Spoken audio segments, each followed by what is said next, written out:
If you're like me, and you got no life and there's nowhere to go, then tune in to the animation Truman Show. You'll be glad you did.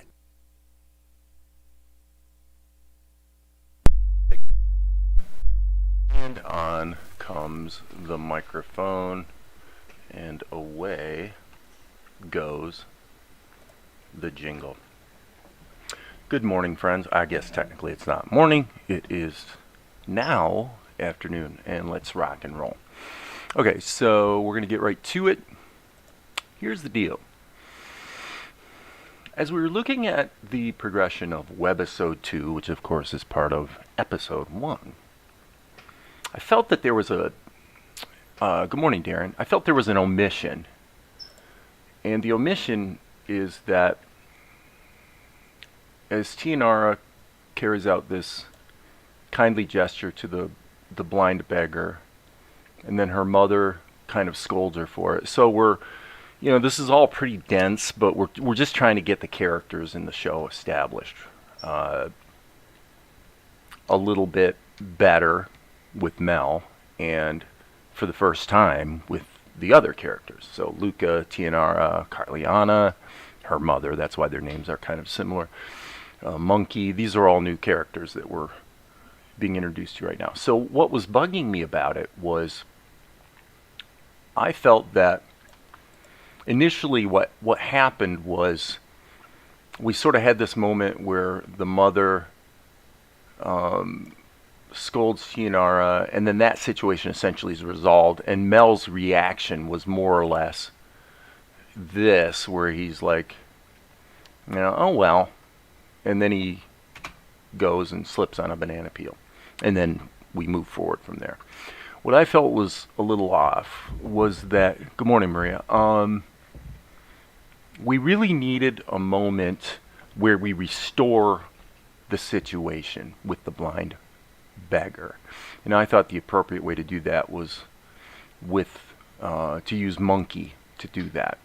So let me look here at my shots and say that there was pretty much from here there were some minor changes offline, when I wasn't live streaming. For right there, I don't remember if I did this online or not, but I completely changed the angle. I mean, I basically flipped the mother around so she's actually swinging her arm in the correct direction. And so the editing's been changed a little bit, so Mel sort of is like, wow, that's rough, referring to Carliana's behavior. But then it cuts back to here, where we really establish Carliana, as she says, remember who you are, and that's why she holds up the pendant. And Tianara's response is, but we have so much. She doesn't understand why we can't be kind to the poor. And this shot really does need to be redone just because the drawing's not that great, but... so Carliana sends Tianara to the wagons. Okay, so there's that. So Mel's line was, hey, that's rough. Well, then here we cut back to Luka. That's pretty harsh, kind of thing. And then, boop, I added this quick animation of Monkey jumping away. And then Mel goes and looks. So this was already in the show, but in a different order.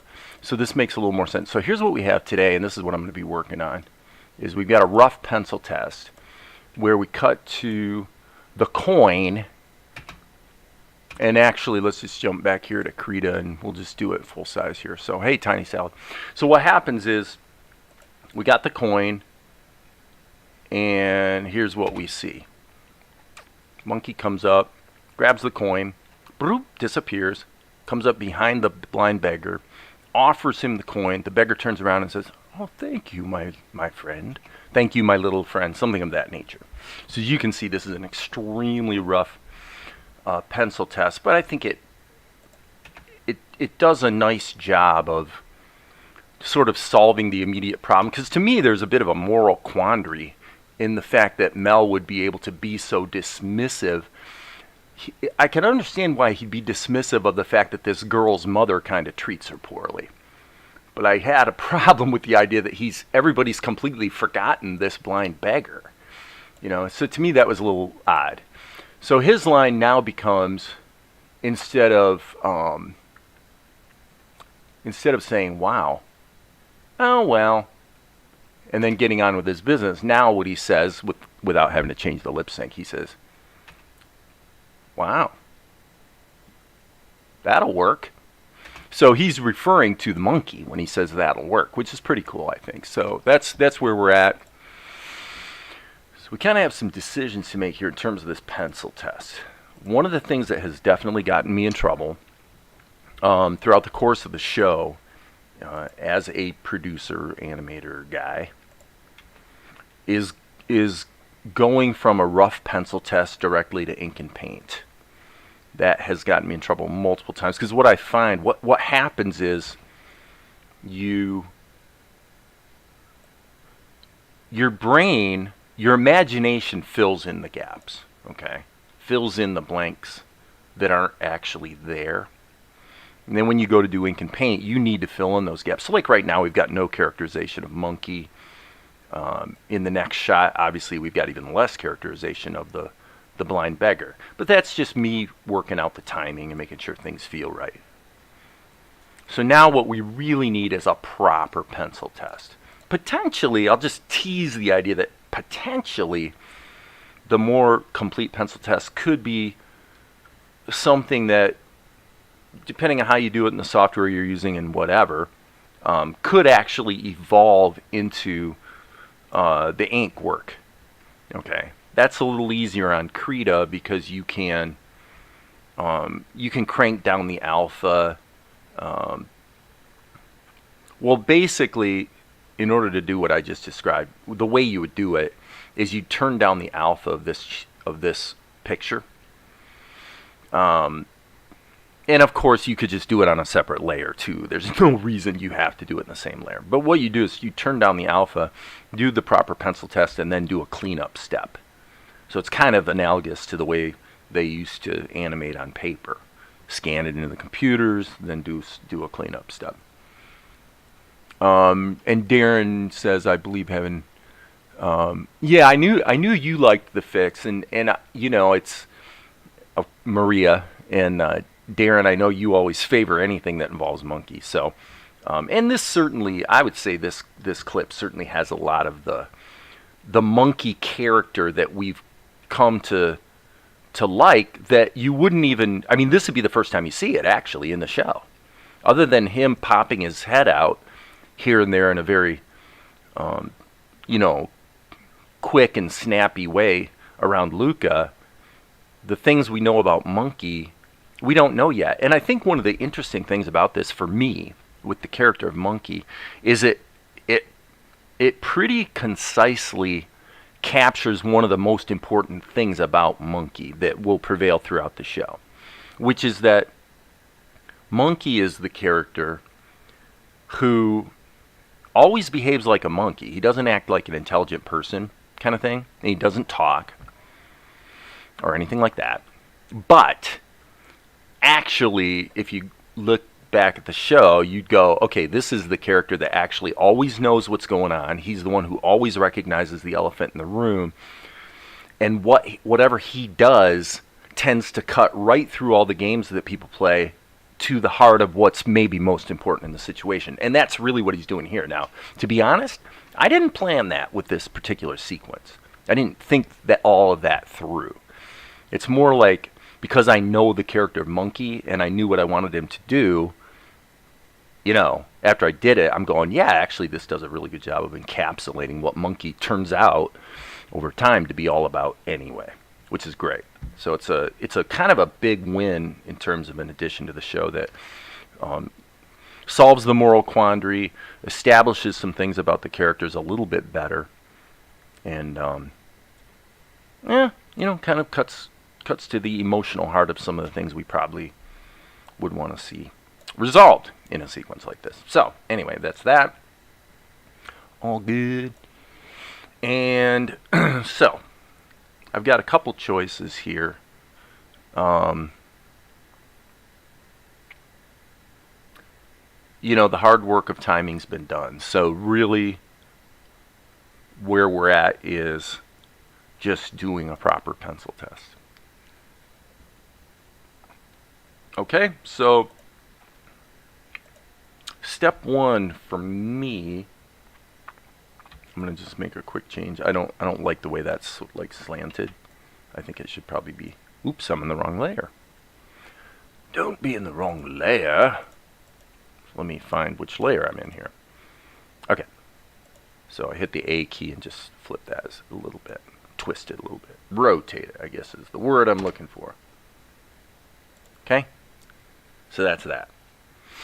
So the camera rests on the coin for a second and then zoom, a smash zoom back out so that monkey can appear into the shot. Okay, so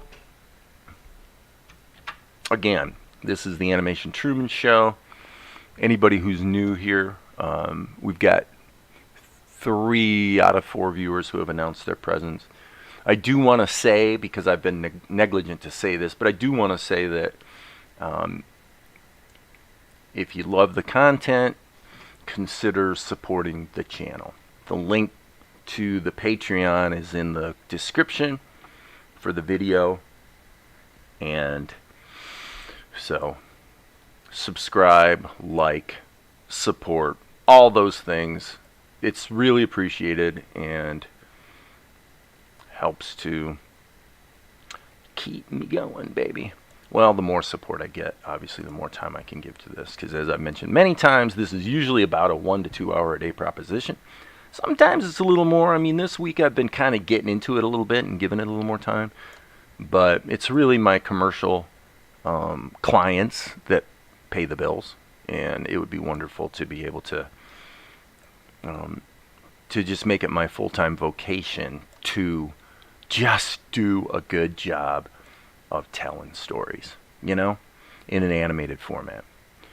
And in that scenario, my life becomes literally nothing more than writing, drawing, ink and paint, composing musical score, doing the voices, just cranking out the properties. So, anyway, got to do that plug. So, I will say that let's do this let's stay in Krita, I think, but let's try to apply some best practices to the process here, okay? What the heck do I mean by that? Well, the first thing I would do, being here in Krita, is select these layers and hit Control G and place them in a group. Okay, and the reason I'm placing them in a group is so I can bake this down to a flat level and work out the detailed pencil test over top of that and just keep things efficient, basically. So what I'm going to do is duplicate the group, but then this group, this duplicated group, I'm going to merge it. Okay, so now what I should have, well, what I do have, is just a single flat layer that has all the animation baked into it. Okay, so that just gets me to a starting point. Now, as I said, there's 2 ways you could go. If you want to turn down the alpha and work in the same layer, and I'm not really going to make a philosophical pitch for doing it one way or the other. Keeping things in a single layer has its benefits and its drawbacks. Probably for most people in most situations, more drawbacks than benefits. Because once you commit to get everything baked into a single layer, it becomes potentially a lot more difficult to make changes. So this speaks to the issue of really making sure, and it's, by the way, the reason why I want to do a proper, complete pencil test as opposed to a rough, is because for me, the great weakness in my work is skipping steps. And that's because I'm a creator. You know, I'm doing all aspects of this. And I get enthused about a shot or a character or something that I'm into. And it's so easy to get eager to see the finished result. It's actually the reason why we tend to kick at the tires of different software. Because we're always looking for a faster, easier way to get to what we're seeing and feeling in our head. It's perfectly natural. Problem is that it really does almost always backfire. Now, the reason I say it's more detrimental probably to keep everything in a single layer than beneficial is that, for example, if I do a proper pencil test from here, Okay. Right here, the likelihood is that I'm going to draw a proper drawing of monkey's head. Well, it really, if you look closely, the head gets translated 4 or 5 times. Okay, so what we see is that in the ink and paint stage, what's probably going to happen is we're going to ink and paint monkey one time and then just animate it. We're not going to redraw it. It would be silly to redraw it. And in my case, what I would normally do probably is draw this head, because it's the more finished, complete version, you might say, and then work backwards, animating in reverse. Okay, so what does that tell you about the idea of being locked into a single layer or not? Well, it says we probably want multiple layers. Why? Because if I draw this head, I can't cut and paste it into this cell and then just move it, because if I cut and paste it in, other things are going to get, well, it's going to replace the cell that's already there. So I can't just copy it and move it. So you really need the pencil, the rough as a guide. Okay, so I'm thinking out loud here. These are all, things you might debate. Now with Krita 5, it's not quite that simple, and the reason is because of a new feature in Krita 5 that people have been asking for a long time, which is you can actually hit Control C, go back to this cell, and then you can paste it into the active layer, which you didn't used to be able to do. And that gets me to here. So it turns out actually you can do it. But what you'll also find is that because of that idea of just inking and painting at one time, there's no question that the scene, or the shot, I should call it a scene. In this case, we actually have baked multiple shots into a single sequence, Krita file. Okay, so for that reason, what's going to happen is you're going to flatten it out, like I did right here, in order to just make everything more efficient. And then you're actually going to wind up building it back out into multiple layers again. So then the question would become, well, why not just do that here then? Why not just work with one layer at a time? And it really pretty much boils down to, it can become, I don't know, arbitrarily, at what point does a certain number of layers become more obnoxious and difficult to deal with than a smaller number of layers? And I'm not really sure what the answer is, but it seems to me, if you get half a dozen layers and a couple different groups, once you get past about 12 elements, it does become a little bit clunky, where you find you're spending a lot of time actually just finding your way around your material. So on balance, it probably is better to bake it down and then build it back up. So then what happens? Well, what happens is, for example, here when we go to this shot, monkey pop, there's a squash and stretch. So what you would actually do is ink and paint this, and then just stretch it back in this cell, right? Okay, but within this cell, the old man never moves. In fact, if you look at this whole sequence, the old man never moves. So it'd be insane to paint him repeatedly.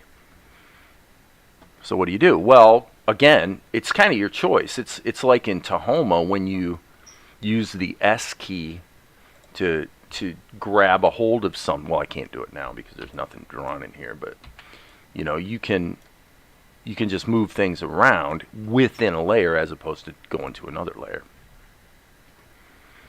So in this case, what would happen is, for sure, the old man would wind up being on a separate layer, and then we'd animate the monkey. And it's something that you just feel as you go. That's what you do, really, is you just feel as you go. And as long as you're having fun in the process, it's all good. In fact, it's interesting because I'm doing some consulting with a commercial client, and kind of the message to her about her business in general is kind of a similar type of message where you go, there's a strong temptation to sort of have all the answers and figure out a methodology that kind of always works in advance. But in practice, it never quite works out that way, right? You come up with this perfect methodology, and then the very first shot you work on turns out to be the exception to the rule. That's normal. That is so normal. That is like what always happens. It's not a bad thing. It's just a thing. Okay, so anyway, what I'm going to do is I'm going to move forward fluidly. Meaning I'll deal with breaking things up into pieces and layers and whatnot as it arises, and there seems to be a good reason to. Okay, so that's what we'll do. She says monkey moves so great. Yeah, I appreciate that. I'm kind of glad that I can usually animate monkey straight ahead. I don't have to do key poses, and he just tends to, it just seems to be pretty easy for me.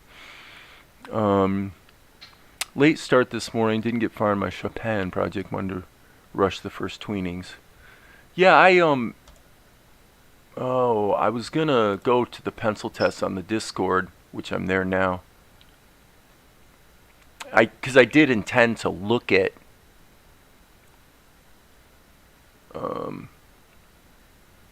what might be new. I'm looking at your little Chopin animation right now. For those of you who are curious, we're on my Discord server, and I'm looking at this work that Maria's been doing.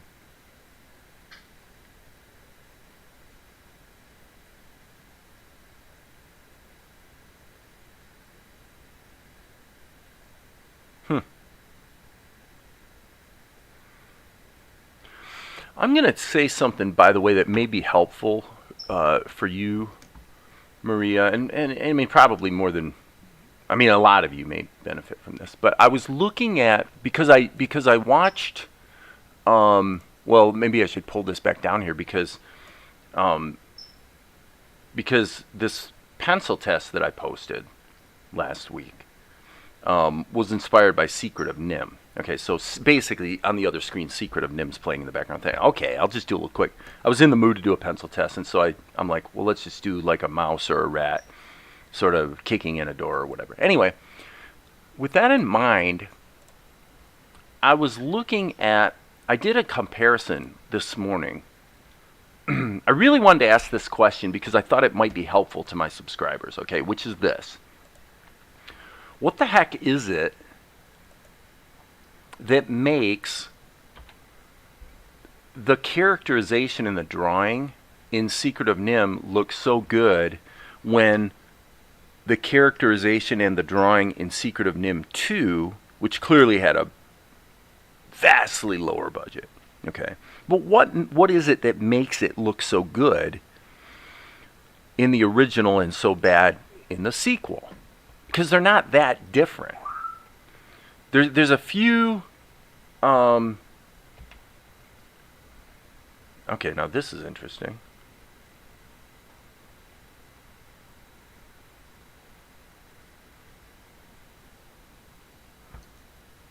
Sorry, guys, I'm noticing something a little strange here. Where did my raster brushes, where did all the other tabs go? We're going to call that a bug. We're going to call that one of those things that is probably Tahoma acting stupid, and if I reload it, it'll fix itself. But again, the question for me is why did Nim 1 look good while Nim 2 looked bad? What was it about the drawing and the characterization that made the difference? There we go. Now we're back to normal again. And what I noticed was basically this. Let me just get my pencil so I can be sketchy. What I noticed was that if you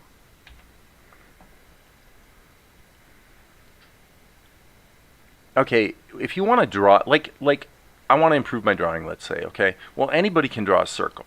You can draw a circle. You know how to draw a circle, okay? So let's draw 2 circles. When, and this speaks a little bit to my fairly long diatribe that was sort of directed to Amar yesterday, about taking, when we watch our cartoon or a movie or read a book or whatever, it is very much like this pencil test in the sense that our imagination fills in what's not there. Okay, that is a fact. We know that occurs, and that's part of the pleasure of the process of watching something that's good, is that your brain is actually helping put the story together for you. As creators, there's a huge danger that we face all the time.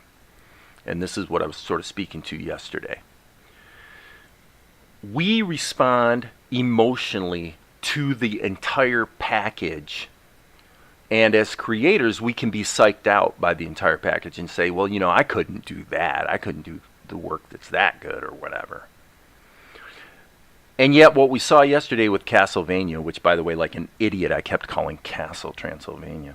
But what we saw with Castlevania is that when you take this complete aggregate experience that has multiple layers of drawing and movement, maybe sound, post-production effects like gradients or glows, and when you deconstruct it and look at what's actually there, what you find, usually, for the most part, is that each of those components taken in isolation is not actually that difficult. Okay? And this ties in with what I'm about to say about drawing, is because what you discover is that there are key moments where you either get it right or you get it wrong, and it's like the 80-20 rule. If you get this wrong, everything's going to look stupid from here on forward. But if you get this right, you at least have a chance of making it really cool. Okay?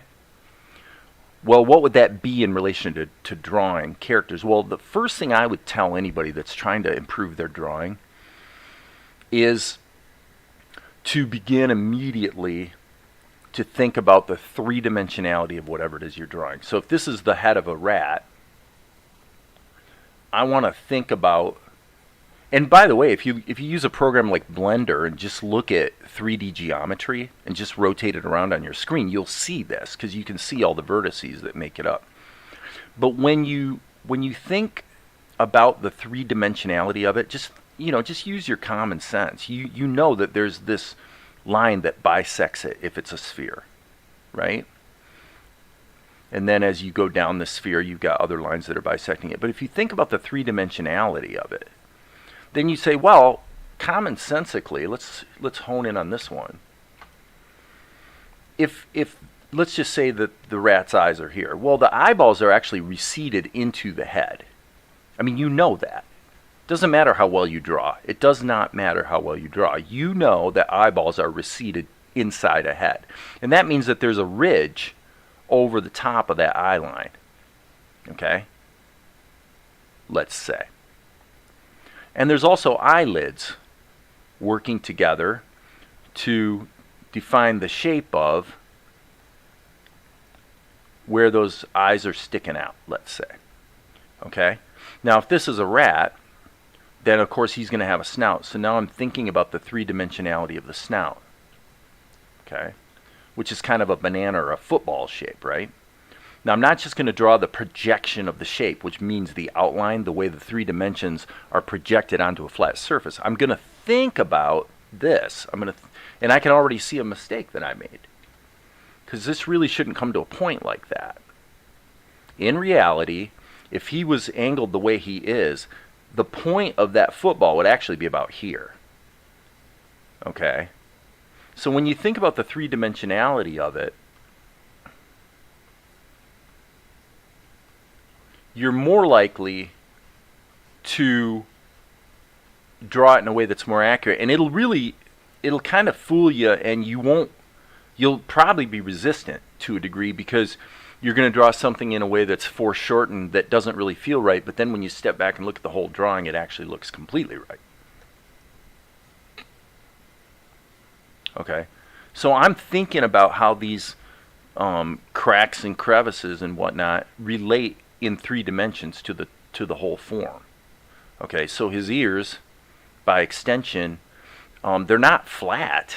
I mean, they actually have thickness to them, right? So what's the opposite approach maybe that doesn't work as well? Well, what you see in Secret of Nim 2 is things like, what they're really doing is they're drawing the flattened projection of the character's eyes. They're drawing the flattened projection of what they feel instead of really thinking about the form of what's there. And I may actually have a hard time doing it as badly as I need to here, because the Secret of Nim 2 is pretty darn bad. But it's not a bad illustration of what I'm talking about. This is pervasive throughout the two movies. If you compare them, it's clear that the people who did the animation in Secret of Nim understood form. And the people who did the lion's share of the animation in the sequel didn't. Now, the good news is that you can get a job and you can stay busy and do some really cool creative work at this level. You certainly can, and I'm not even arguing that I'm necessarily that far beyond that level.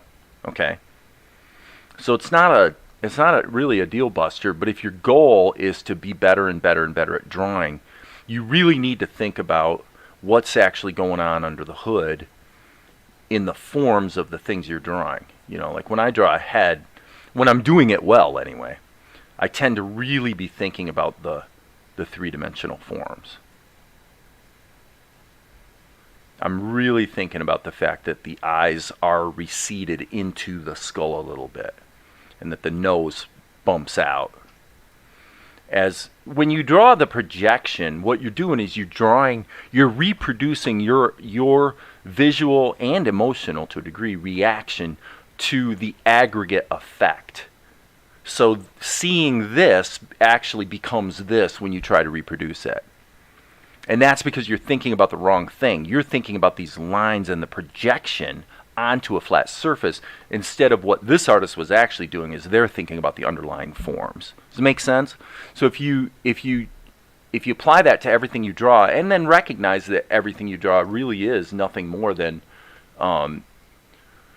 variations on the sphere, you know, the cube, and the cone, basically. You know, you can build up, if you will, you know, the forms of what you're trying to draw from those basic shapes. Now, if you stick too close to those basic shapes, things will tend to look sort of stiff, and that's perfectly natural. But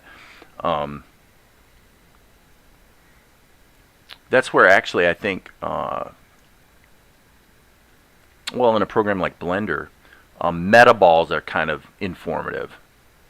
You can kind of learn a lot working with metaballs, because you're dealing with geometric shapes that when they come in proximity to each other, they actually join like this, and it kind of like, sort of like clay, I guess you could say. But I guess my point is, anything that helps you to understand the underlying three-dimensionality of something probably is going to make you better at drawing. Okay? Enough said. Enough said. But yeah, the difference in the two Nim movies was massive. Holy cow. Okay, it does make sense. And once in a while I get the communication between my eye and my hand to approach projection, then I get impatient. And that, right, that speaks to what I was saying about skipping steps. One of the most dangerous things you can do, and I've done, is get impatient for the final result. Basically, the bad news is that the impatience for the final result is maybe more than anything what will guarantee that you won't get the final result you are after, unfortunately. So, in this case, what are we gonna do? I'm gonna save my work for one thing. But I think what I'll do is just turn this level down. And at least for the pencil test, I'm thinking that if I was approaching this, it's not a bad idea to think about, well, what if you were working on paper, you know, old school. You're an old school animator, what would you do? Well, you'd probably go to this drawing, and then what you do is you might have a layer or a stack of papers that includes a lot of the different poses and stuff, but only certain things would be finished. In other words, you're going to stop drawing at the point where you're not gonna redraw something that repeats. Let's put it that way. Put it as simply as possible. Okay. So now there's also one thing to consider is whether it makes sense to let me see here. Am I going to make corrections at the final pencil test step, or am I going to make corrections into the rough? And I'll say it depends. It just depends. But his ear, speaking of three-dimensionality, is clearly a bit wrong. Flipping the canvas helps. Okay, and that sort of informs where the... Now those look too much like rabbit ears.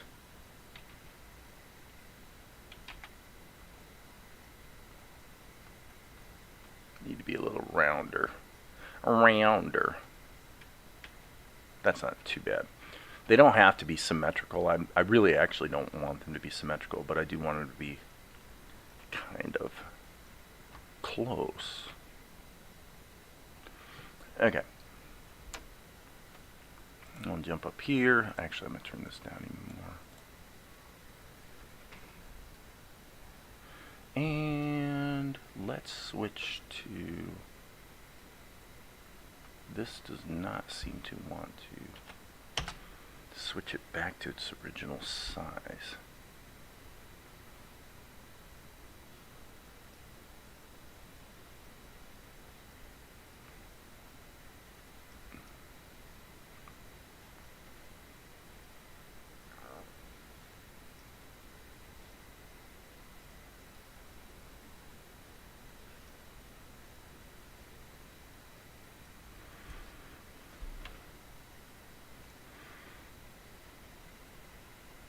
Yeah, at least for this stuff, it'll probably wind up becoming the ink.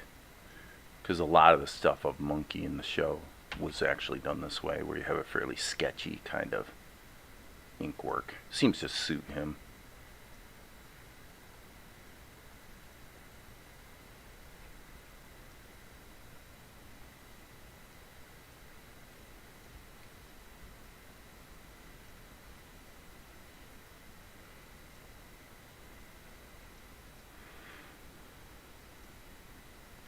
Okay.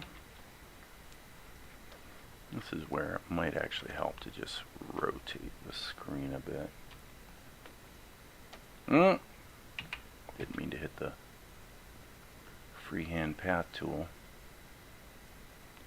In Krita, you can hit the 5 key and it resets the screen rotation. Hey, Amar.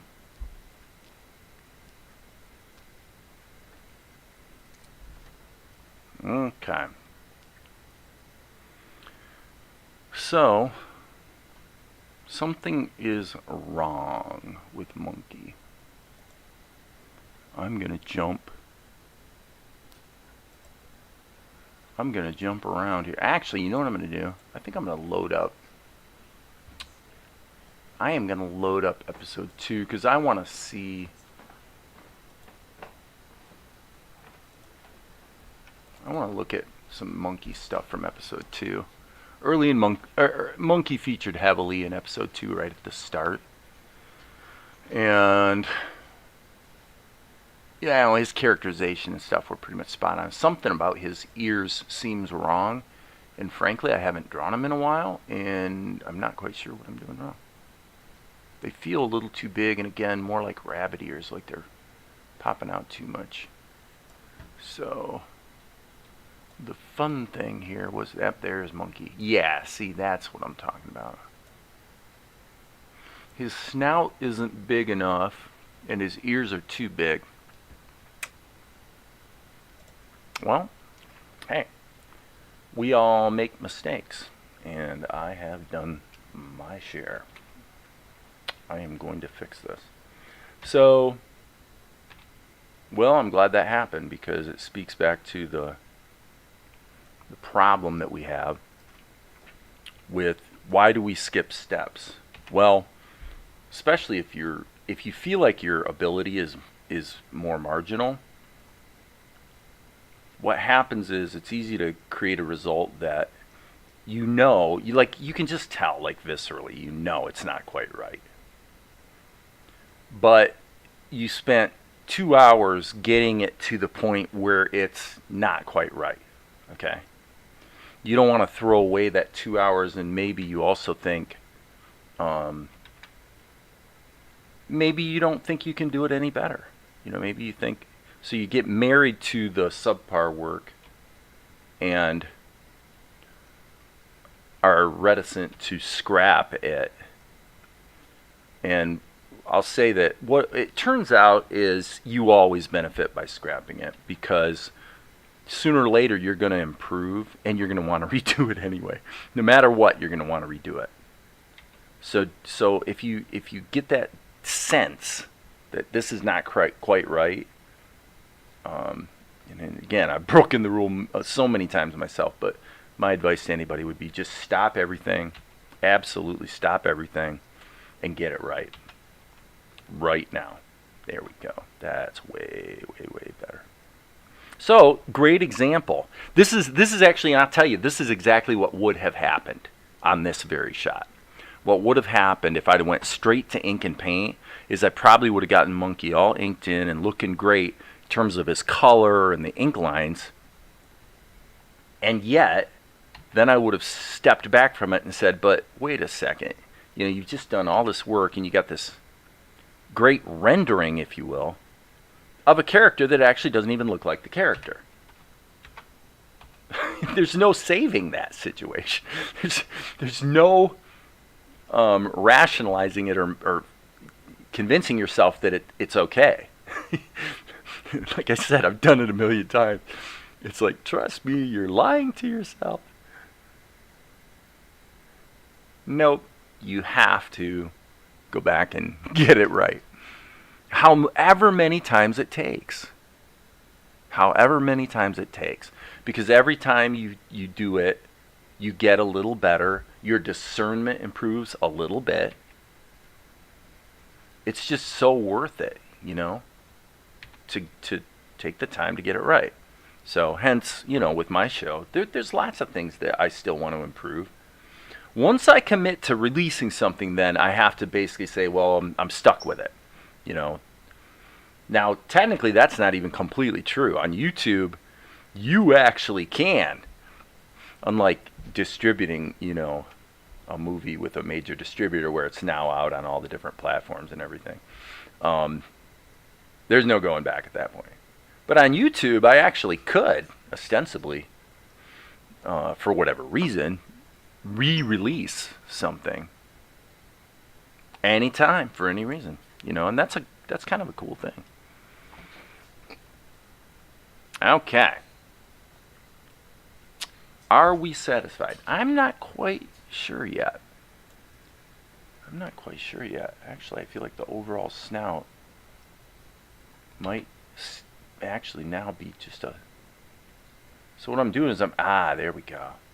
I'm just trying to feel it. I'm resizing it and really paying attention to how it feels. Like, when does it scream at me, there's Monkey. There he is, right? That's pretty much the way it feels. I swear, I've become such a touchy-feely person lately. In my consulting work that I was talking about, I'm kind of taking that same attitude where I'm saying, the most important thing for my client is I want her to love going to work every day. I want her to love the process and ruthlessly eliminate aspects of her process that are not measurably beneficial. Either in terms of her revenue stream or in terms of her enjoyment of the work. Because if you're trying to sustain something for a really long time, you better love the work. And this speaks to animation in this respect. What I've found, guys, is that the one thing, this goes back to the thing about The Secret of Nim too. What I have found is that when it looks great and it feels great, what it took to get there is long forgotten. Long forgotten. Doesn't matter what it took to get there. It's worth it when it feels good, when it feels right. And you're glad you did it and you're proud of it, right?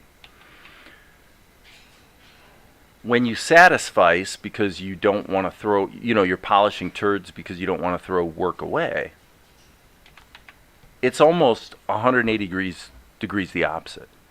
You will always regret it. You will always want to do it over. You'll always beat yourself up, for doing crappy work. Okay, so now what we need to do, by the way, is with this, and the cool thing here is we can always use the plastic, or not the plastic tool, but the liquefy to add some secondary,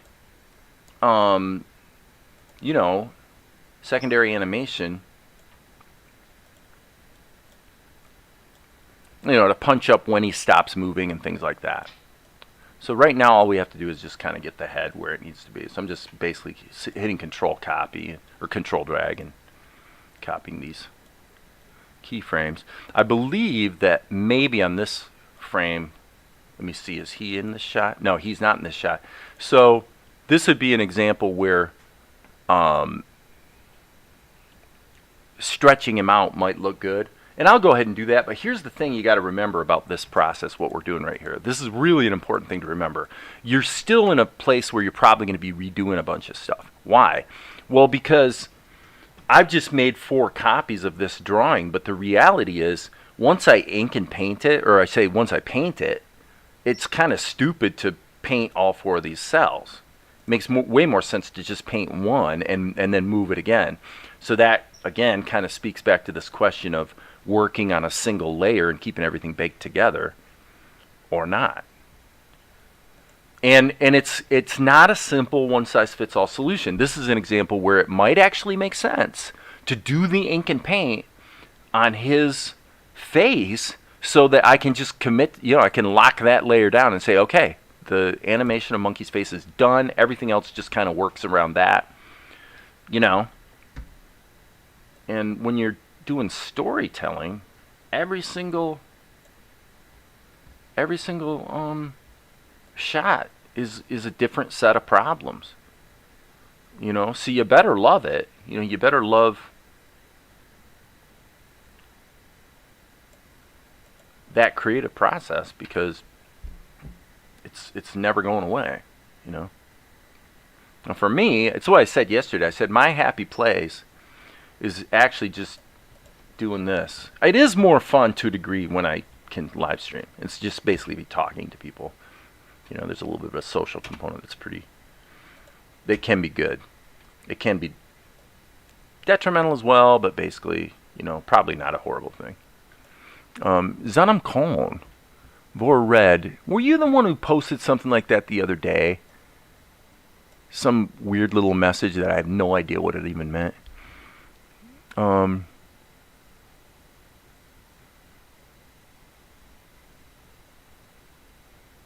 Yeah, monkey business. Absolutely. Oh, and we could go ape about that title.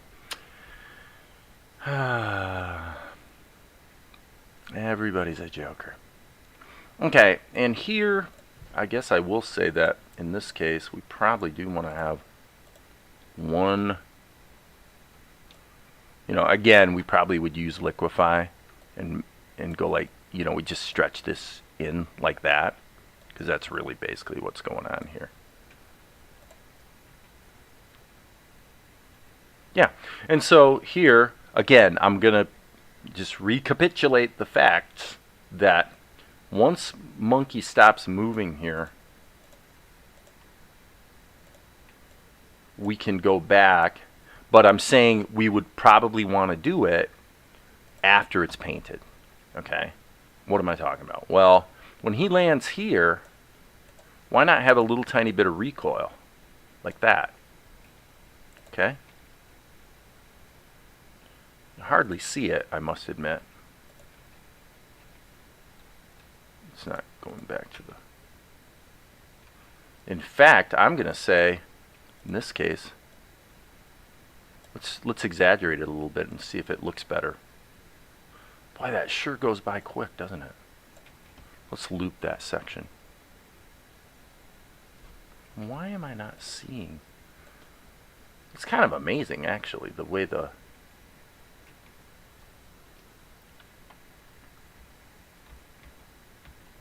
Isn't that crazy? I'm going to just keep taking it further and see what it...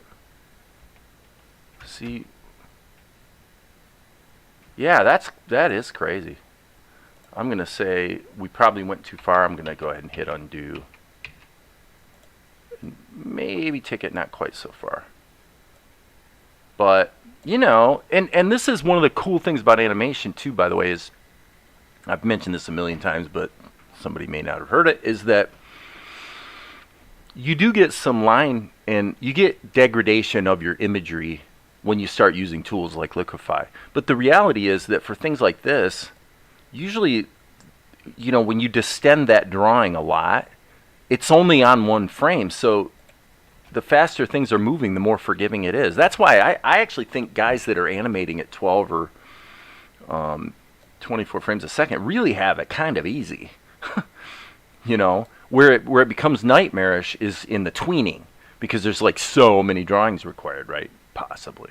Especially if something's moving slow. The hardest thing to animate is something that's on the screen moving really slowly. In fact, if you're going to do it, the way to do it is use digital animation tools to keyframe it, and then judiciously add little modifications like this one right here and there to just kind of give it some life. It's kind of like music, where you can, like, people debate, should you let's say I'm not a good piano player, so I play my piano part and now it's quantized, and then some know-it-all on Facebook says, well, yes, whenever I hear quantized music, I hate that because it sounds so robotic. And well, the thing you're forgetting is you don't have to quantize to 100%. You know, you can quantize to like 70 or 80%, where things are mostly in time, and some of the notes you played will be perfectly in time because you just happen to play them perfectly. And some stuff will drift out a little bit more, and the net result is it doesn't sound as bad as you originally played it, but it's still got some life to it. There's a middle ground, you know? There's a middle ground there. So I think that's important. And by the way, one thing here I would say is, if we look at this, boom, right there. Right here, we need to give the guy a blink. So what I'm going to do is hit Control Insert and Control Insert, so that right here I can just go GE and then BE. There's a certain bouncy character to Monkey's eye blinks that's always fun. He picks up the coin. There you go. He blinks and then poof, he's gone. And some of you will probably recognize that I stole this effect from Warner Brothers. This is Witch Hazel. They figured out back in the, I think, the 40s, that when Witch Hazel jumps up in the air and clicks her heels together, instead of showing her like leaving the scene, they would just not draw her and then show her hairpins falling to the ground. And they found it was like this really funny, entertaining way to, to have her exit.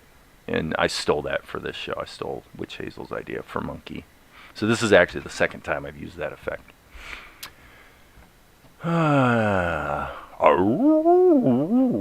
What is quantize?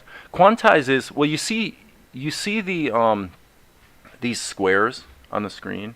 Okay, so let's pretend that musically each of these squares represents an eighth note in music. Da da da da da da da da da da da da da da. Okay, so when I play the piano, let's say I suck, and so the notes that I play are actually kind of like here and here and here. They're kind of all over the place. Well, when you quantize, what happens is the software takes the note and pushes it perfectly into the middle of the square, if you will. I mean, it's not exactly that, but that's pretty much what it's doing. So that now your music that you didn't play very well actually plays back in perfect time because everything's been quantized. All right. So what I'm saying is, if you quantize to like 80%, then you get these little tiny shifts that make it slightly out of time, so it still feels more live. And good software like I use Reaper, will also give you the ability to quantize it perfectly, and then do a second step if you want to that actually adds a bunch of noise back into the timing to sort of just it's called humanizing. In music, that's what it's called. It's called humanizing the notes. So, and that's been something we've been able to do for 25 years with music software. I used to have humanized functions, even with my ASR 10 or my EPS that I use. So this would have been a sampler, a digital sampler, standalone, essentially computer that did digital sampling back in the late 80s, early 90s. Even then, you had the ability to do things like quantizing and humanizing notes and stuff like that. Okay, so I feel pretty good about the characterization of monkey, although I still don't think it's perfect. Actually, to be honest with you, this is where guys like Amar that are using Blender, to a degree, kind of have an advantage, because you can make a lot of these kinds of corrections, and there's no degradation of the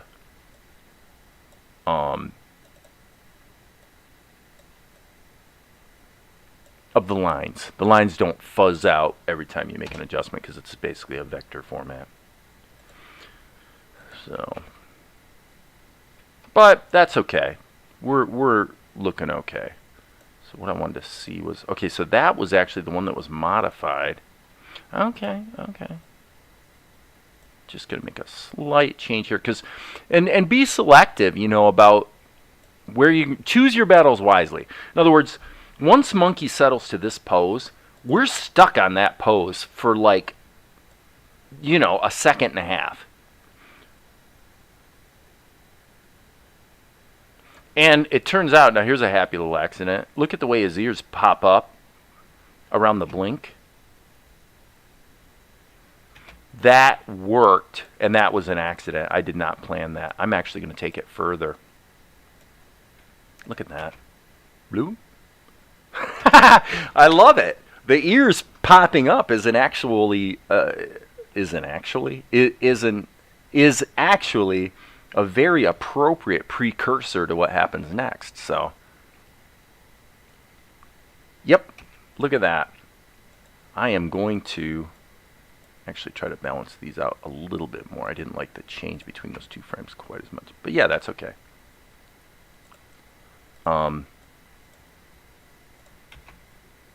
Yeah, there we go.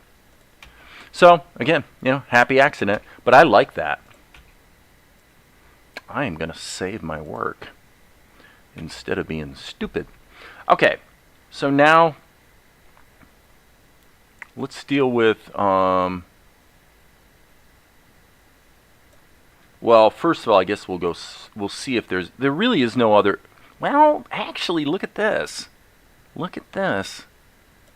I think, my friends, that in point of fact, we could take this drawing. Okay, that's the one with the modified ears, so I guess we want this one. I'm going to take this drawing and move it here. Look at this.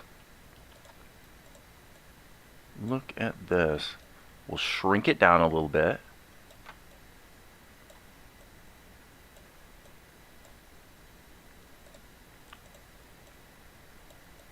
Look at that. This goes to show what you can do with a 3/4 view. It's amazing. I mean, I firmly believe that a person could create a complete amazing show without, like I'm talking full animation kind of thing, without ever deviating from 3/4 views. And get a lot of reuse, just like I'm here. I mean, look at that. That's perfect. No problem. And then we'll just hit insert key. Okay, so the biggest problem with it is the fact that really it would have been better if the original head had been colored first. But again, that's the back and forth of it. Whoop-de-doo. It won't take, this will not take long to, if I just color this head, I could probably reproduce everything else in like 3 minutes, right? So, no big deal. All right, so this is going to be called Monkey Head. Ba-doop-boop, ba-doop-doop. Yeah. Save my work. All right. Yeah, I said humanizing, not harmonizing. That's right. Snapping to the time interval. Exactly right. Exactly right. Yep. It's exactly the same as snapping. And with Reaper, of course, you can actually do that on input as well.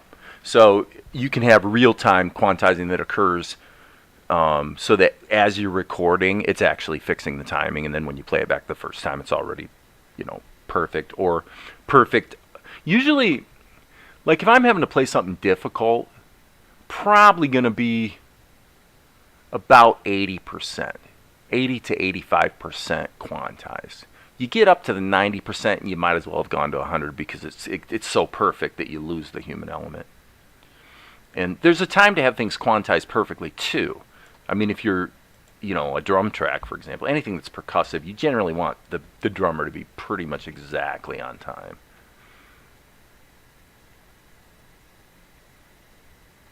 I like what I'm seeing here. Okay, so now the question is, if this is the monkey head, should we just go ahead and put the monkey head in all these different shots? So that would put us here. Okay, so what I said here, why do we have a blank frame there?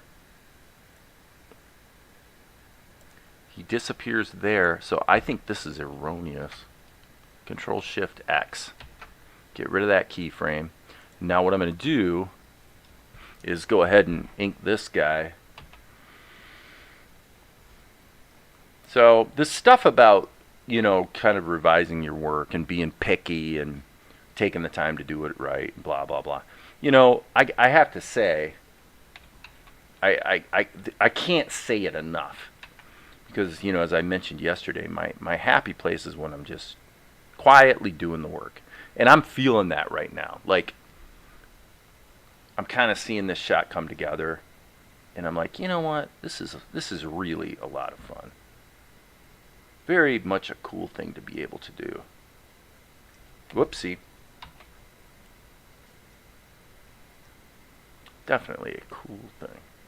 Okay, so now what we could do is we could let's play with our digital tools here and see how maybe they can work for us. Like for example, maybe if I hit the S key and do a selection, Control C, but then I do a paste into active layer. And now I'm going to, I guess there isn't a great way to do a perfect 100%. Well, actually, strike that. Strike that. If we go over here to rotate,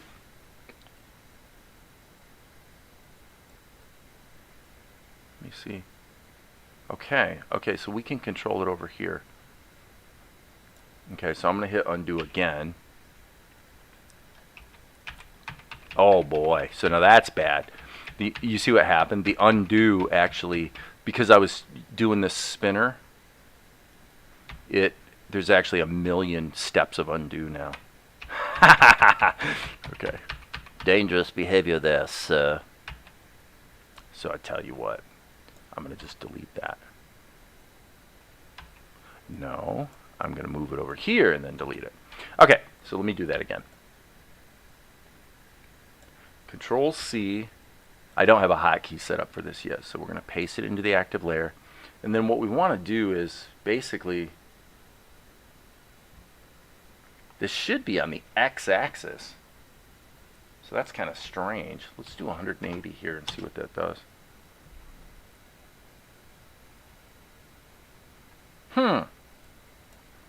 Shows what I know. I guess it'd be the z-axis. Well, would it be the z-axis? Let's try that. One of them is going to be 180. Oh, I see what's going on. I see what's going on. I'm just going to do it this way and then see what it reveals over there. And it doesn't reveal anything, so that's not good. So unlike Tahoma, where you can just go into the horizontal category and put negative, negative 100%, here we don't really have a great way to perfectly, okay, and that really is not going to be a complete flip. So obviously I'm doing a lot of work here, maybe for marginal benefit. But I thought, well, what the heck? Maybe we can like make these two ears look more unified. So, yeah, sometimes you do an experiment and it pays off big, and other times it turns out to be a big thud. In this case, we're kind of halfway between the two, I guess. Okay. Now, what about here?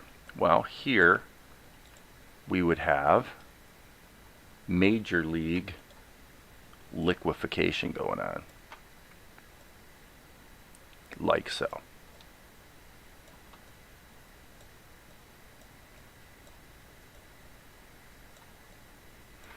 Yeah, life is a dance. It's interesting when I think about this client where I'm talking about, her wanting her to really enjoy the process. I want everybody to enjoy their work, and their process. I want everyone to be happy in their work. I really do. But there's also, thinking out loud here, at the same time, you can't make it too easy for people. If life is too easy and you don't earn and get through the challenges, I don't know. I don't want to go all Ayn Rand on you here, but I think there's definitely a balance where you have to.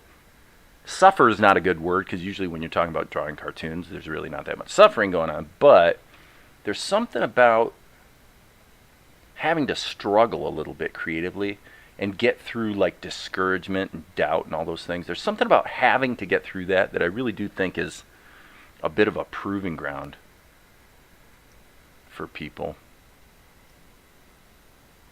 If it's too easy, you don't appreciate it anyway, So so when I talk about these things, what I'm basically saying is I expect most of the people here that are going to listen to me are people who are like that, where they're in an ongoing process of trying to develop some skills, and at the same time figure out what it is that they might want to contribute creatively to the world. What do they want to make or create or animate? And everybody's different. I mean, some people are just animators. That's what they love. They love movement, I'm not. I like that. In fact, I probably could say I love it, but I don't think of myself as an animator. I think of myself as a creator. Because the writing part and the music part and the voices part, to me, it's the ability to be kind of this one-man studio is really a lot of the fun of it, For me, that's fun. For other people, it really wouldn't be, because one big reason is for some people, the collaborative or community aspect is really, really, really important. It just depends on your psychological makeup,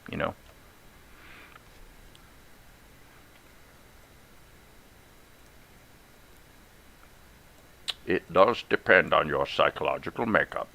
All right, so I'm going to go ahead and... So this is what I was talking about earlier about how fast things are moving affects really how careful you need to be. I could probably get away with murder on this sequence right here, because Monkey's moving so fast that if his anatomy is like completely wrong, you're not going to notice it. You just literally are not going to see it, because it all just goes by too quick. So I'm going to be a little looser right now, conscientiously choosing to not be too picky. And that is part of Monkey's charm too, by the way, I have to admit. The sort of loosey-goosey feeling, cartoony feeling his movement creates is definitely part of what makes him a fun character, I think. I don't know. Nobody told me that, but that just seems to be my personal assessment. Now, this drawing, we need to be a little more careful, because again, he's going to be sitting there now for a bit. So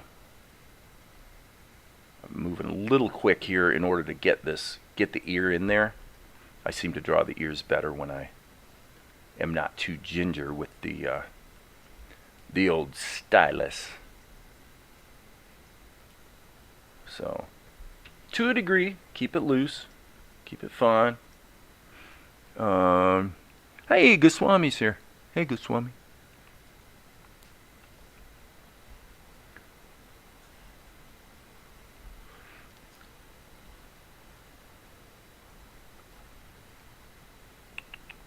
Again, just trying to keep it loose. Let it. When you're zoomed in this close, it's easy to lose your perspective, by the way.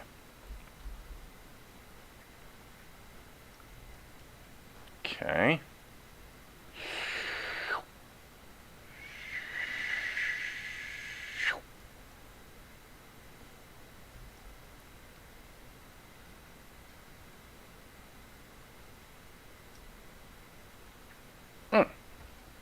That's wrong. It would be this way. Of course it would be, you silly goose. Of course it would be. Okay, let's go ahead and take a breather here and play back and see what we've got. It's not going to look too much different than the...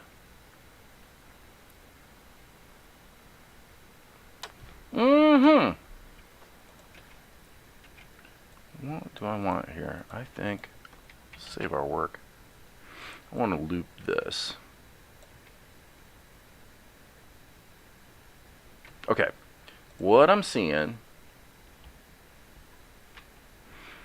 I'm going to take this drawing and really jack it around. I'll probably have to redraw his tail. Just heard a noise. Is there something going on in the Discord?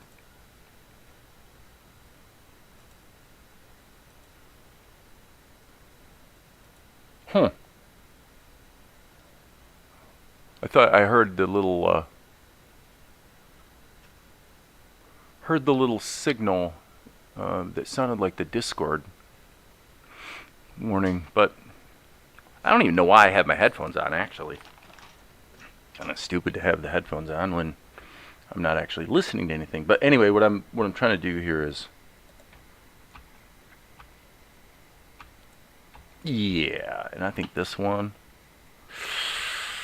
let's do the opposite. Whoops, gotta hit the E key, so I'm erasing. Okay, so I'm gonna take this and punch that down,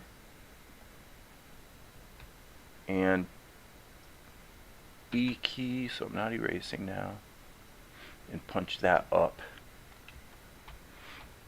Okay, this is kind of a lame drawing, so we'll take that back out. But what I'm seeing here is that,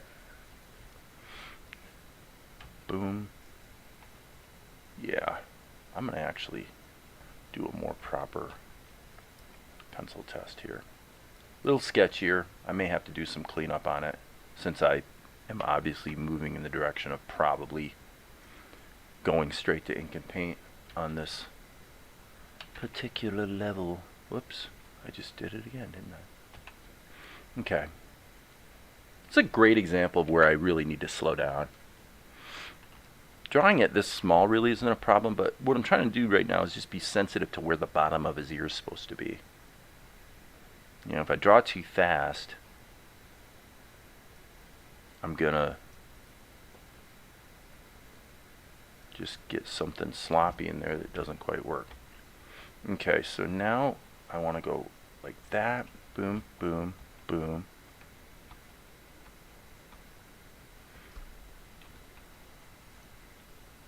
Yeah, I definitely want to be a little pickier through here. He's going to be... Actually, let's do it this way. Let's go back into the pencil test. Yep, this is a great example of what I was talking about at the beginning of the live stream today. Probably I need to go like this. And let's just tighten this up. You know, let's figure out what we're doing here. So the problem I identified a moment ago is that he's leaping into the scene. Leap. but then we're not really seeing the level of bounce I would expect. So it's not as, no pun intended, animated as I really feel it should be. And that's because here, this pose should really be more up. So I'm going to just anchor that on his butt, basically.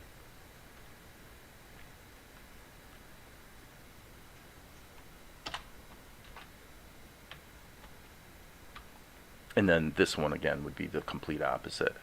So we'll just select this little sausage shape, and then he comes into it down, up, down, down, up, down, up, and then he lands. Okay, that makes way more sense to me. Okay, so now,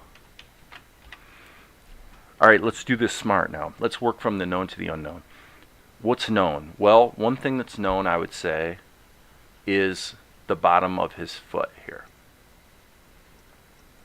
Okay, so let's just say we're going to keep the shapes simple, but that's something that we know. The other known would be, here's his arms going to be reaching down. He's got to have a landing spot. So here's where his hands or paws, whatever you want to call them, are going to land. Okay? Again, this can be a real loose drawing, but it does need to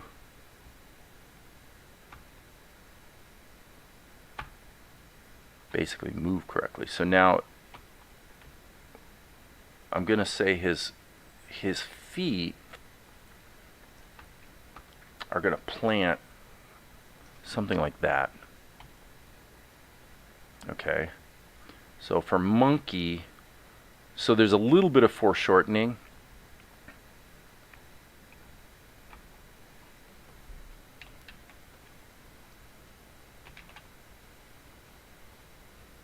There's a little foreshortening, but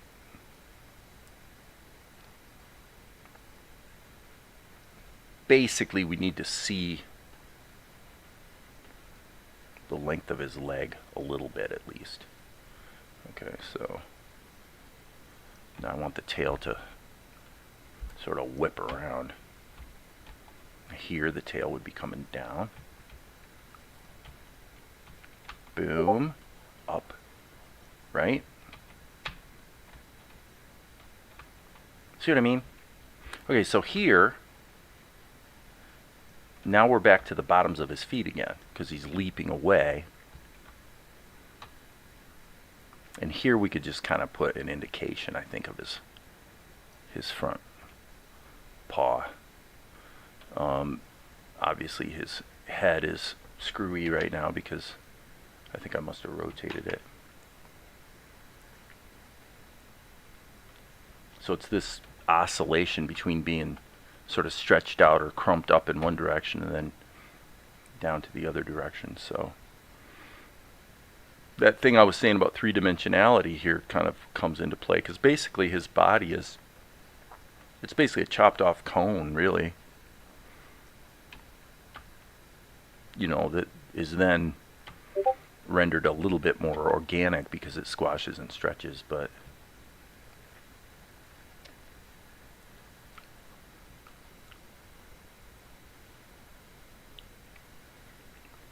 that feels maybe a little stiff.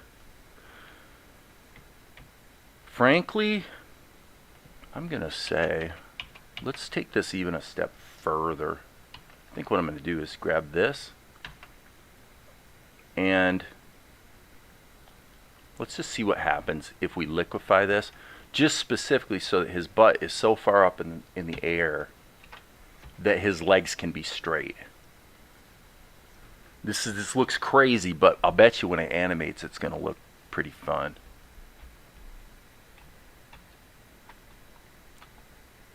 Okay, and here we're going to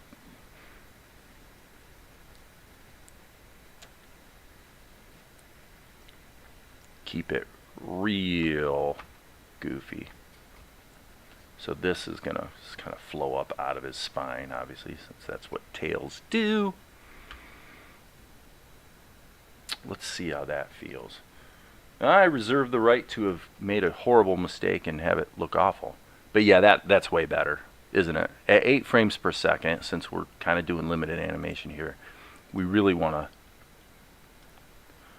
punch up the extremes, keep it fun. So yeah, that worked. So quick review.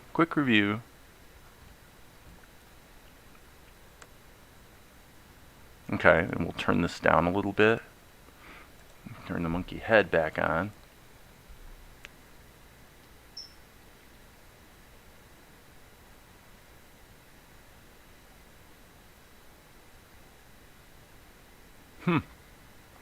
Not too shabby. Okay, what time is it? 1:21. Whoa, I've been live streaming for... What? I'm looking at the comments. What is this about Frazetta? Finally got a working version of OpenTunes on the new computer. Good. Find these live streams are a really useful time for me to work in the background. Yeah, cool, good. So what was the reference to Frazetta, though? I'm trying to find... I'm looking back up. Oh, Tom's here. Hey, Tom.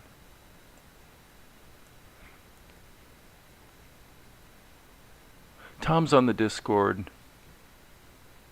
Okay. Frazetta.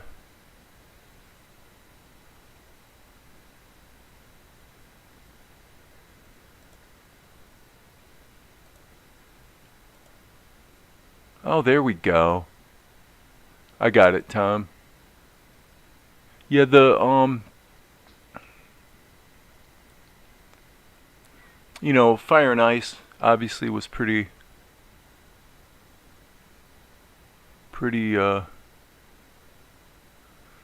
interesting film. Obviously Bakshi, and then Painting with Fire, of course, was a documentary about Frazetta, which was quite well done. So I'm just wondering what this... I'm going to turn the background music off so I don't get copyright zapped, but I'm just curious what this is. That has a length of 0, it appears.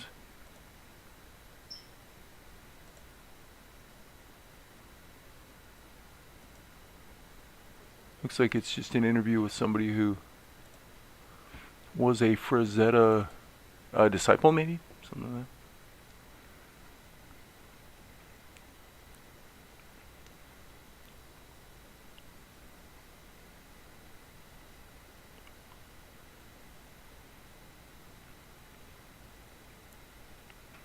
Yes.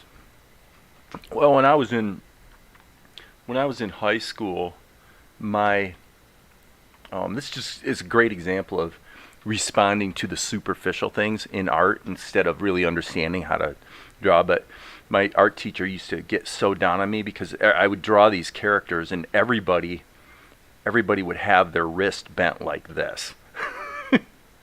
Right? So this, you know, so you'd have these poses, and oh my gosh, Miss Lewin got so sick of me drawing hands like this. Like every character I drew had these bent wrists, and that was totally a Frazetta thing. Oh, the good old days.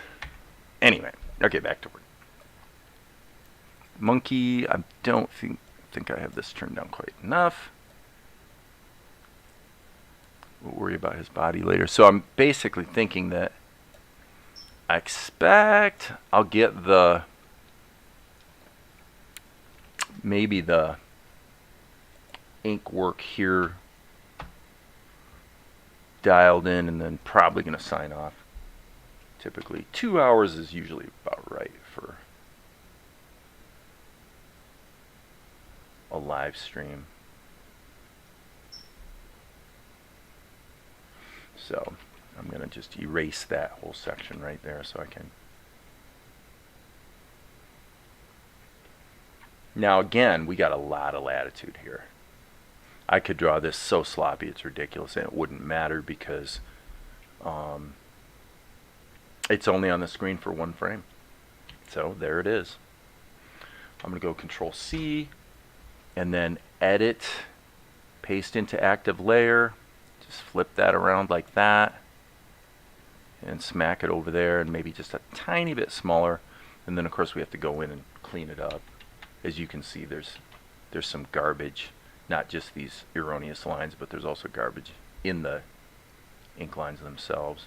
So that's fine. I'll tighten that up a little bit.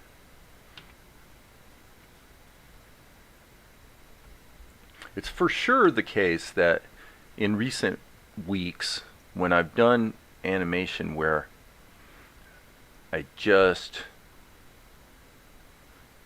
favor frame by frame, okay, so I give myself a little more work to do, more than less, the actual results do seem to pay off. Seem to generally look better movement. I don't know. I think that's pretty much where my talent lies. My instinct for just moving stuff seems to be pretty good. Now we've got a tangent here that is egregious, to put it mildly.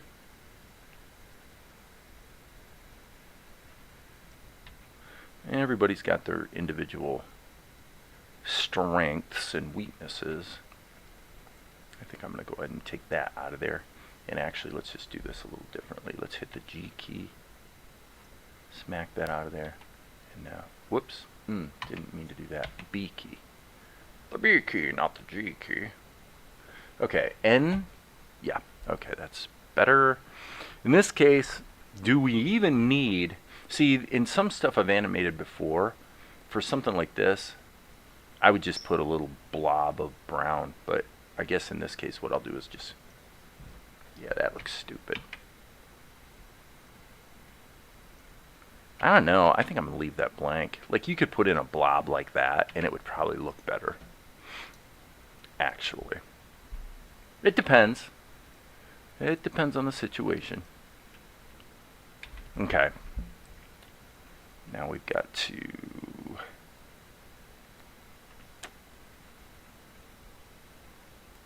Come on. Why am I in erase mode? Don't be in erase mode, you silly goose. I want to get specific here about the sticks and balls, frankly.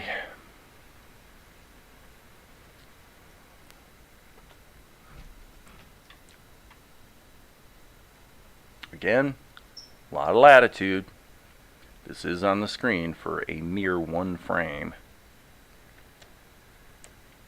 But, by gum, it's also fun to draw things reasonably well as well. So, cuts both ways, baby.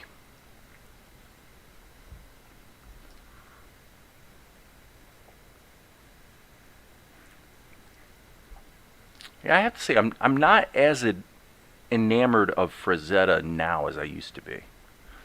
I would say, but that's true with all of my influences. The more I learn and the better I get at drawing and stuff, the less my influences, are pounding on my door, so to speak. That's probably normal, I guess. Okay. So, some of that. Yeah, that's definitely a little sketchy there, folks.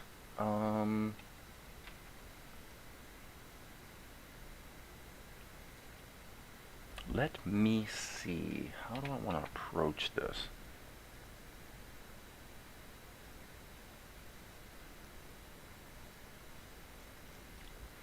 Okay, so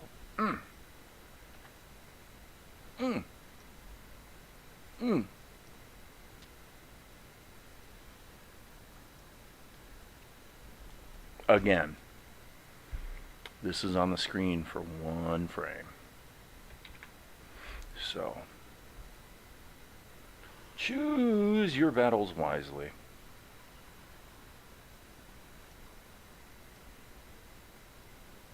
And we'd probably just actually make a line like that. Just essentially simulating a quick and dirty silhouette of how his foot might land there. It just doesn't matter. See, I mean, it's gone.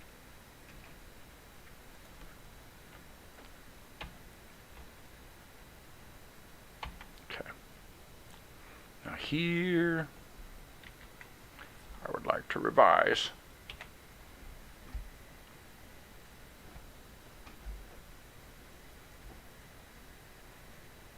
Now I'm going to be more careful.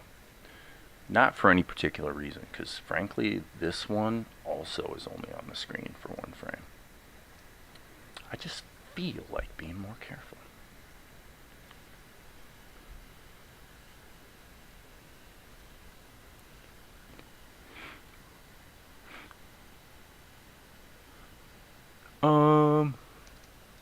Well, a lot of chat today.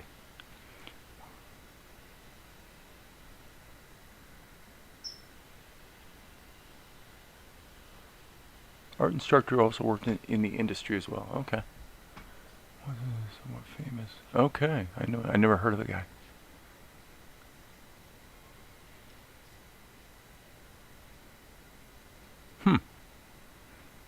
That's why Mickey had white gloves. Accessibility is a thing. If something is famous enough to have a lot of information available to someone learning.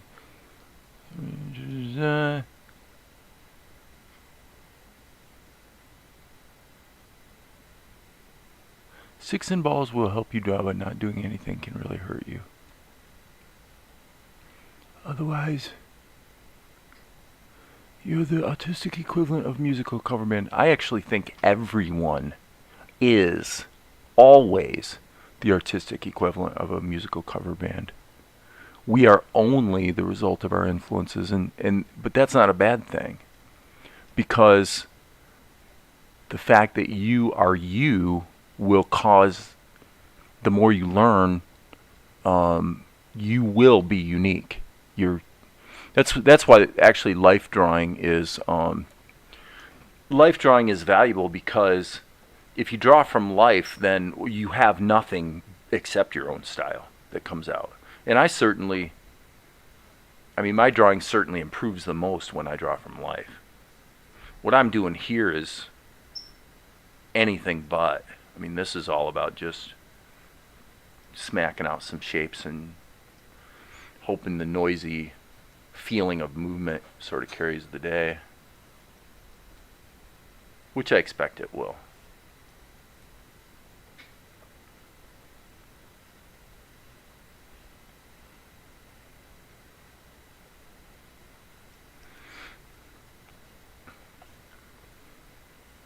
Kind of goes back to what I was saying about understanding 3D volumes to a degree, is that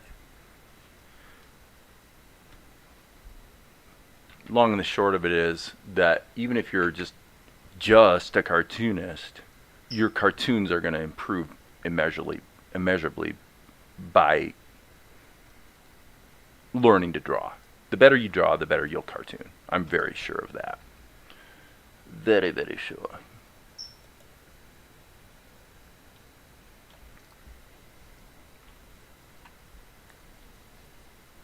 The dance I'm dancing here has to do with the fact that I am kind of committing to these lines as ink lines, and so as a result, I'm not giving myself the liberty, which I guess I'd probably prefer, of doing like what I'm doing right now, where I'm sketching more.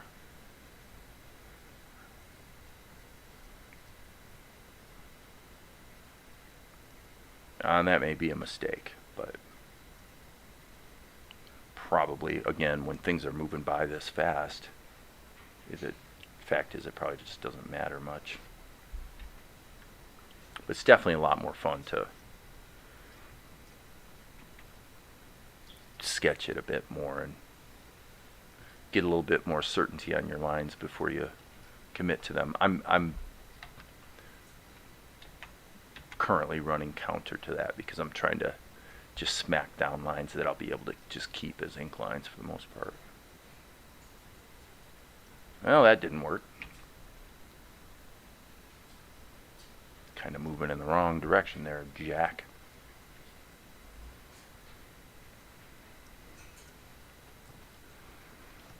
I think a sneeze is coming. Entschuldigen bitte.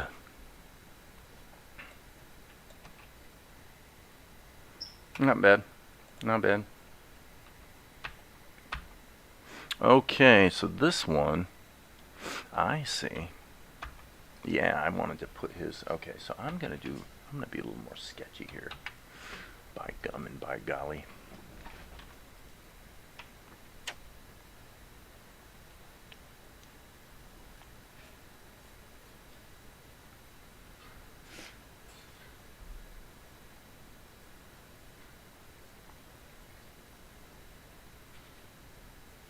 So we'll assume his pinky toe is actually occluded.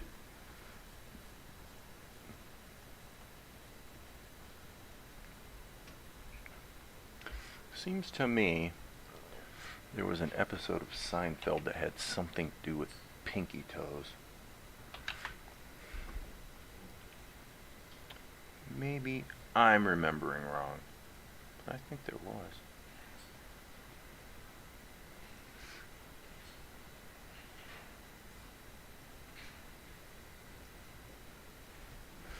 Ba-doop, doop, ba-doop, doop.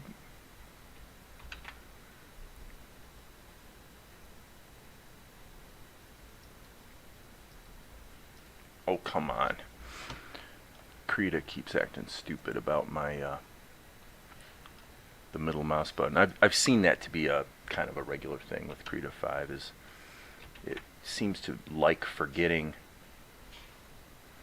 what the middle mouse click is.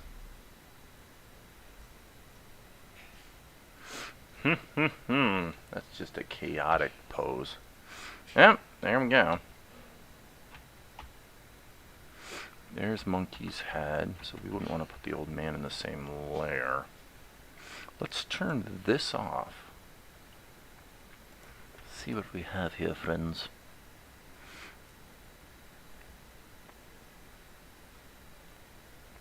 Yeah, I really like the monkey's movement, actually. Yep, I think I've done a good job here. Time is at 1:38.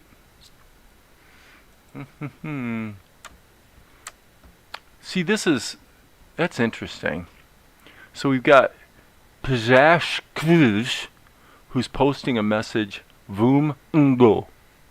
And there was somebody else with this equally strange name that did the same thing. I'm wondering if I'm getting bots. Am I getting bots here, people?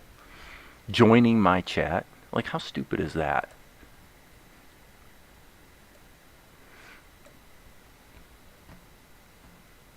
Pjag. Are you a bot? Oh, I find the whole thing just bots and spam. It's just so stupid. I guess somebody somewhere must be making some money because there's a whole lot of stupid out there. I just don't understand it. Alright, we'll call this Monkey Bod. Monkey Bod. Putting it in another layer for no especially important reason other than to just keep it separate for the moment. So let's insert a keyframe.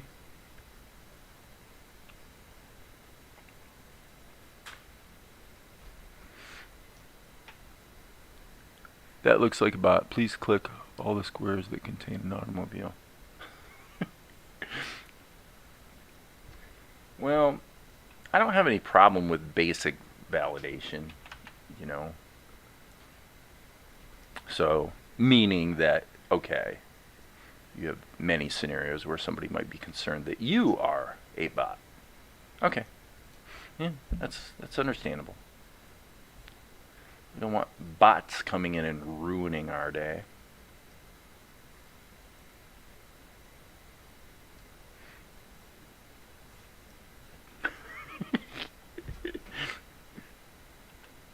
Yes. Let's execute the absolute worst drawing possible. Well, it's part of the fun. With the monkey. That pinky seems a bit large to me. A little bit large on the pinky there, friend. You seem to be over-impinculated.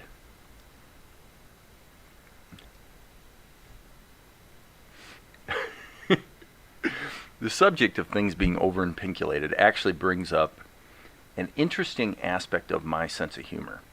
Okay. So, like many people, I have an ex.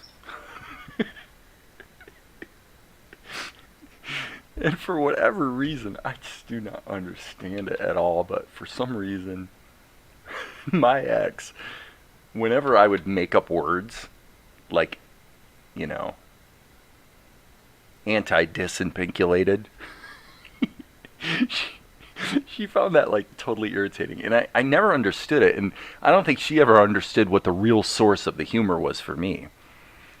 Which for me, what was funny about it was that it's so amazingly stupid that it's funny, right? Because it's just so completely dumb. It's not me trying to be clever or invent words. It's me making fun of somebody who would be so stupid that they would actually invent a word rather than, figure out what the correct word is, I guess. All right, now this is important, friends. Well, actually, strike that. In Krita, we've got a little more latitude because if we do the fill operations, it'll respect all the layers. So the fact that these shapes aren't closed doesn't mean they won't fill. They will. They actually will fill just fine. So, and we wouldn't want to be anti-disinfillulated either, would we? No, I think not. Anti-disinfillulations can be quite a disruption of one's day, as I'm sure you're all very keenly aware. Very keenly aware. Yeah, it's, like I said, it's an aspect of my sense of humor that I believe is kind of unusual. I don't think most people, what I find funny and what most people find funny don't actually match that well.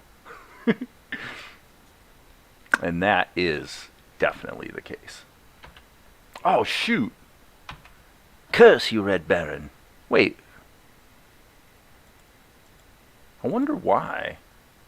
That's interesting. I hit delete and it deleted the monkey head, even though I'm actually in the layer monkey bod. This is very, very strange. Very strange indeed. Oh well, we all have different senses of humor.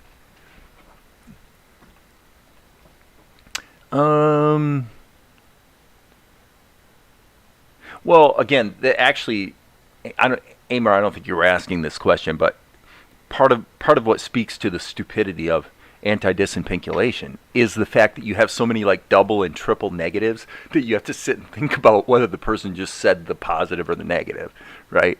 To me, it's like, it's just so stupid that it's funny, What can I say?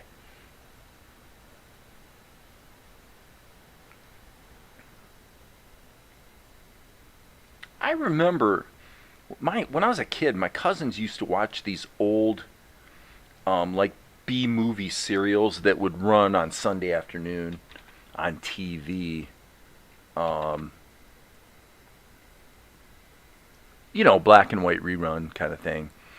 And what it was, we never had it where I lived, but where they lived, they had these old B serials called the Bowery Boys. So somebody here might remember that or be aware of it. I never actually saw it, by the way, just for the record. I probably should look it up on YouTube. I never actually saw the Bowery Boys, but I remember my cousins laughing about the Bowery Boys because apparently there was one character in the show who would always just make up words. And that was part of that character's, little shtick, I guess, was that he didn't have mastery of the language. And he would simply invent words to convey whatever it was he was trying to communicate, I guess, or something of that nature. Something of that nature.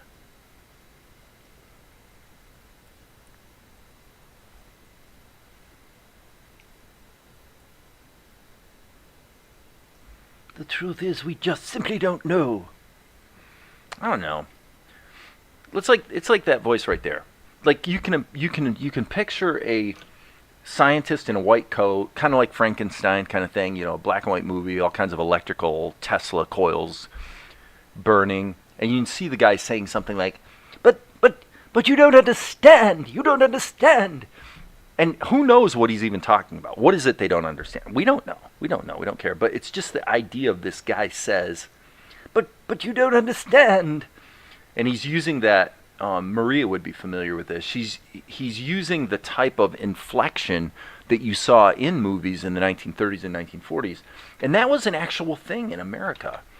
There was especially in theater, there was an influence of essentially British English on American English that propagated well into the 20th century in the theatrical arena, that by that time had filtered out of the normal use of the language. But it held sway in film, I would say, until after World War II. And so you'd get all these actors, you would get all these actors who would speak with a certain kind of affected English that was somehow related to British English, but it wasn't actually a British accent. It was very erudite and, nose in the air, upper crust type of vibe. And then, of course, at some point it became culturally passé, where you sounded like an idiot, or at least not with the times, if you continued to use that sort of inflection. But as I say, it did hold sway in the theatrical world for quite some time. Now, obviously, we've got a ridiculous anatomical situation here. Again, I'm being very liberal with it just because, boom. Oh, come on, it just did it again. Stop everything. Okay, it looks to me like, because I'm on monkey body, but the actual cell that I'm clicked into, I think, is the monkey head. That is some crazy stuff. All right, so I'm going to hit undo, and I want to go back one frame. And I actually want to solo the body. See, all the drawing I did went into the body. It's so weird. But when you hit delete, if you selected the cell, you can actually be in the right layer here and in the right layer here. But it'll delete the cell from whatever's selected. I'm not totally sure that's a good or a bad thing. Not sure about that one. So yeah, you can see this is going to go by so quick that, I'm not even pretending that anatomy is acceptable. Not even close. What I am pretending is that it doesn't matter, because actually it doesn't matter. So, there it is, friends, there it is. If you don't like it, well, you may go and hang out on, what's the one dude?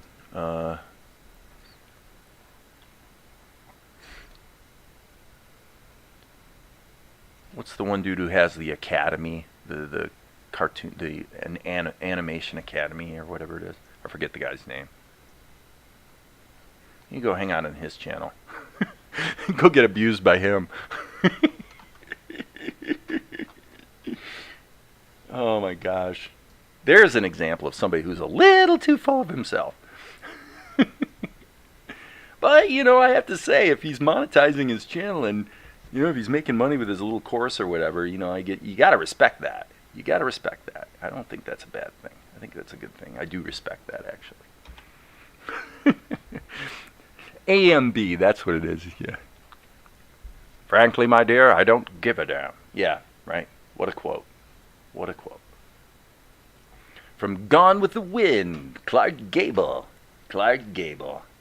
What a sexy man he was.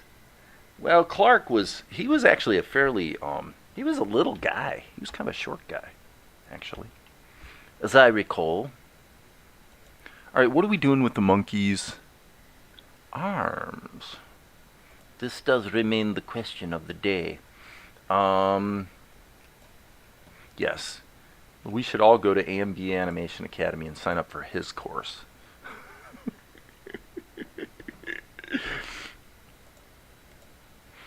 Oh, should I tell the story again of how he banned me from his channel? I've got to. I'll tell it quickly because some of you have heard it before. But basically, I went to AMB Animation Academy's channel one time. And AMB was reviewing his probably now legendary animation of himself doing a martial arts battle with a cartoon rabbit that he animated. And I made a critical strategic error. In the chat, I said, you guys, your feet are sliding around. Like, you know, are you going to address that? Like the fact that the rabbit and your feet are actually drifting on the background? Boom. He launched into a rant about people who visit his channel and think they know everything and know more than him and yada, yada, yada. And, want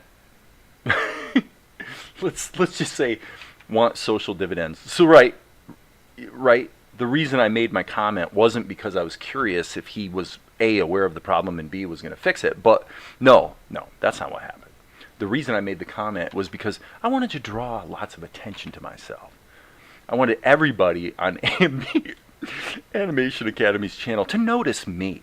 Notice me. See how smart I am? Believe me, his rant basically was elucidating all those facts about me. All because of this one question I asked. Oh, he was so pissed. And then I go to like just kind of answer the rant a little bit. No argument. I mean, I understood where he was coming from. I embarrassed him in front of his community. Duh. It's not complicated. I embarrassed him.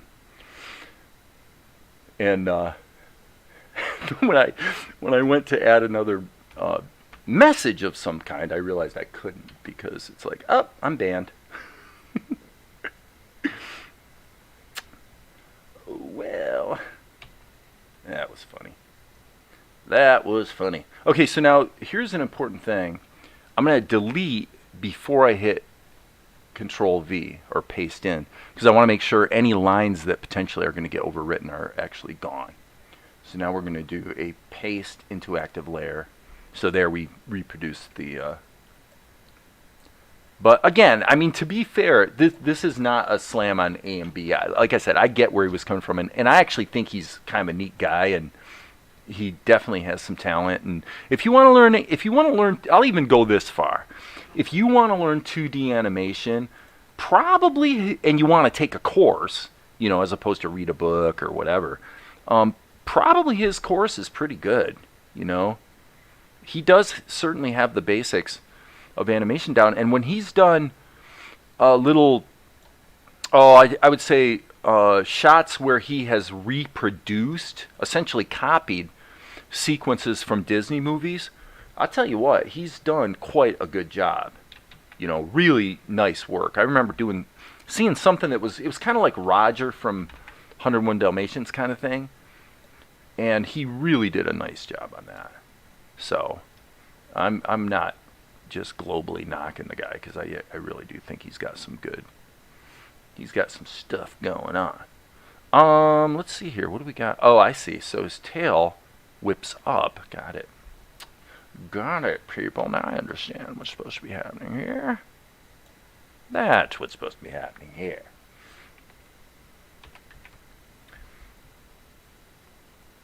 But that's actually a good example of my sense of humor. To me, what's funny about that situation, like, the whole idea actually makes me laugh to think about it. It's because it's just so sad to me.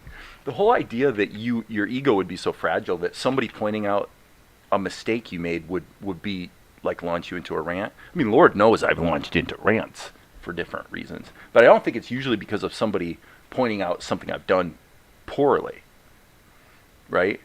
The whole idea of that is just so comically stupid to me because one thing I noticed a long time ago with creating feature films is that when your edit is wrong or the characterization isn't right, when the movie you created or the sequence or the scene feels amateurish and isn't working, even a child can tell. That's something I learned a long time ago. Anybody can tell. You don't have to be some sort of credentialed expert on film in order to be able to tell when something sucks. And if you're not stupid, you should appreciate that. You'd be like, oh my gosh, I'm so glad that. In fact, what better way to know if you've done a bad job than the honest musings of somebody who literally doesn't know anything about how you do what you do. They're just viscerally responding to it from an honest place. That's an amazing resource. That's a really, really great thing that we should appreciate, right? And oh my God, I just can't see being so knotted up egotistically that you can't deal with somebody pointing out something you did badly. And by the way, and this speaks to kind of what I alluded to a little bit yesterday. It comes back to personal responsibility. At the end of the day, I get to decide. I don't have to follow the advice. I don't have to follow the advice at all. I can say, well, you know what? I respect your opinion, or and I may even actually agree with it.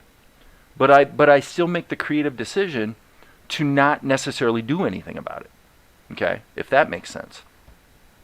And that's kind of what you have here through a lot of this sequence right here. There are things that I know, like anatomically, that is like a horrible drawing right there. It's horrible. I know that. But I also say, look, it's on the screen for literally one frame. I just don't think it matters that much. So I'd rather get it done fast. And the reason I want to get it done fast, or the reason I'm making that choice, is that I could do the anatomy better, but to do the anatomy better, I would have to like scribble and sort of get it dialed in more. And then I would have to turn around and clean that up. And I don't really want to bother. So it's my choice, you know.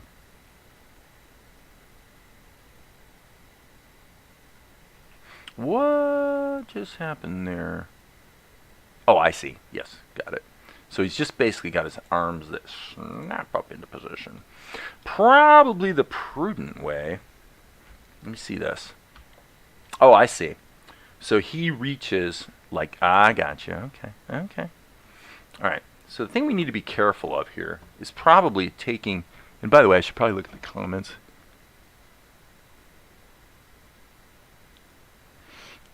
Diminutive. I love that word. What a great word. Listen here, chickadee. I'd say, I tell you well, being small means you don't have far to fall, so the faster you get back up. Man, fair point. Hey, nigga. So true, and I have to try harder than Jim says. It costs benefit all the time. That's why I don't claim to be an expert like he does. Yeah, I mean, there's A&B, there are things that I would say he is an expert on. There are aspects of the animation process. I mean, you know, to be honest, you know, he's a storyboard artist. I mean, that's where he, you know, his claim. In other words, it's like me talking about filmmaking, right?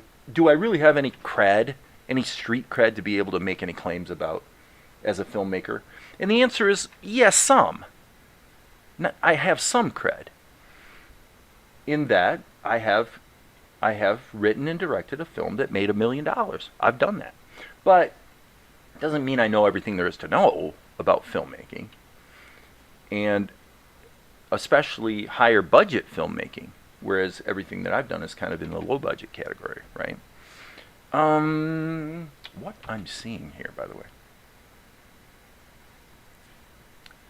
So I think A&B's probably a pretty good storyboard artist, and he may be a very good storyboard artist, actually. And I think he's a pretty darn good animator. So, you know, does that qualify you to have an academy? Well, yeah, it actually does, especially on YouTube. I think it's amazingly cool that anybody can kind of sort of set themselves up as an authority. And the thing is, I'm not saying that in a derisive way, because at the end of the day, all that matters is, can you deliver the goods?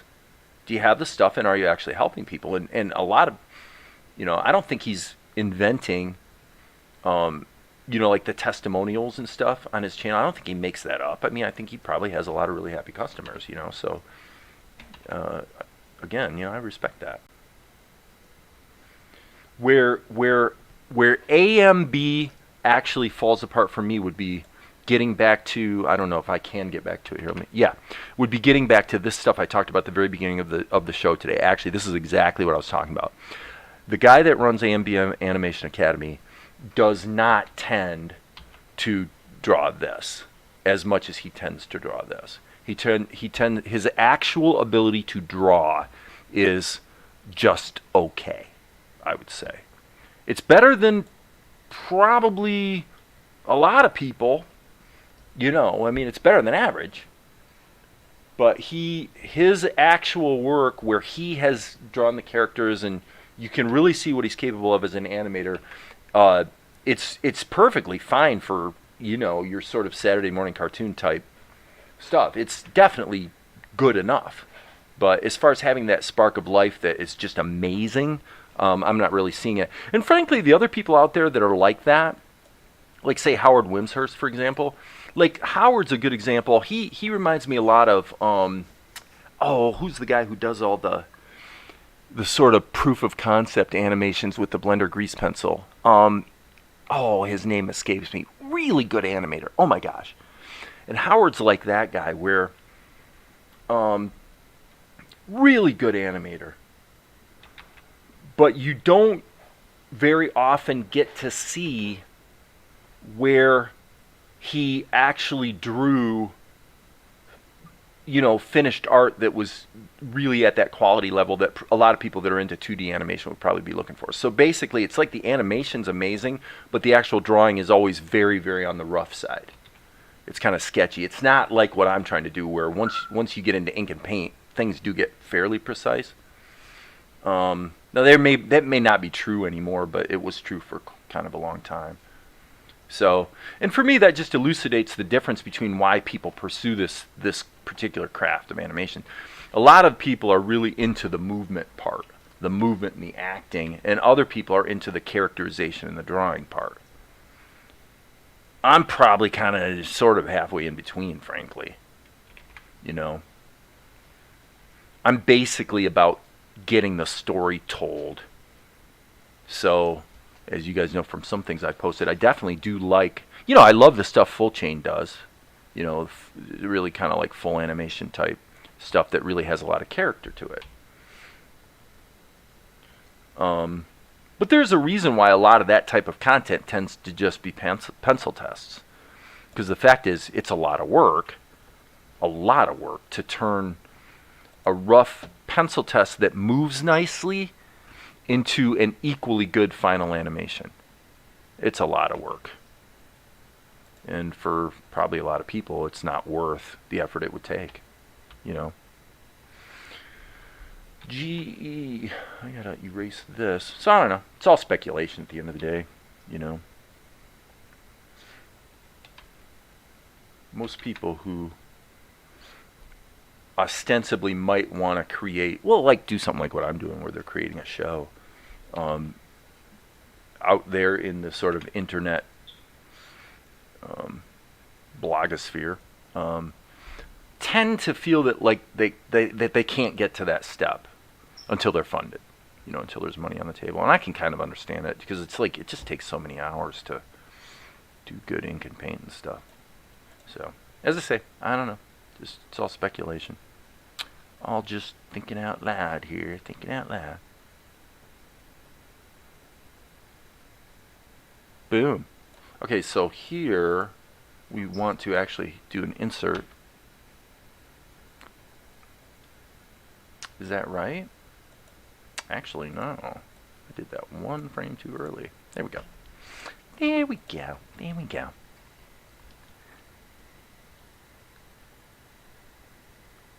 Okay. We're getting there, folks. I think I'm going to wrap it up, though. Block the bots. There goes the bot again. Yeah, It's a different name, and now it's Vortengo. Let's see. All right, I'm going to look at the comments and then probably sign off. Yeah, we're getting to that 2-hour point, past the 2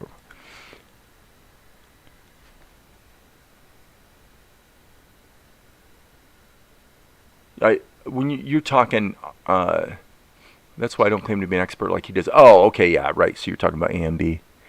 Volume jump. His drawing of muscles have an emaciated look, but he does no animation. But I would hire him if I had to go to someone for animation or art, because I know other animations that are better. Oh, okay, I gotcha. Yeah, Aaron Blaze. I don't know if Aaron Blaze would be necessarily very available.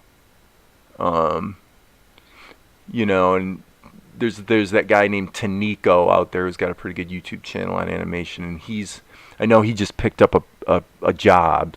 You know, he took a position that he announced, so I assume he's not really available for freelancing. But he's an interesting case because he's had quite a bit of content on his channel lately about struggles he's had professionally. Very, very honest confessions, really, about some of the ways he's struggled and been fired from jobs and this and that and the other. And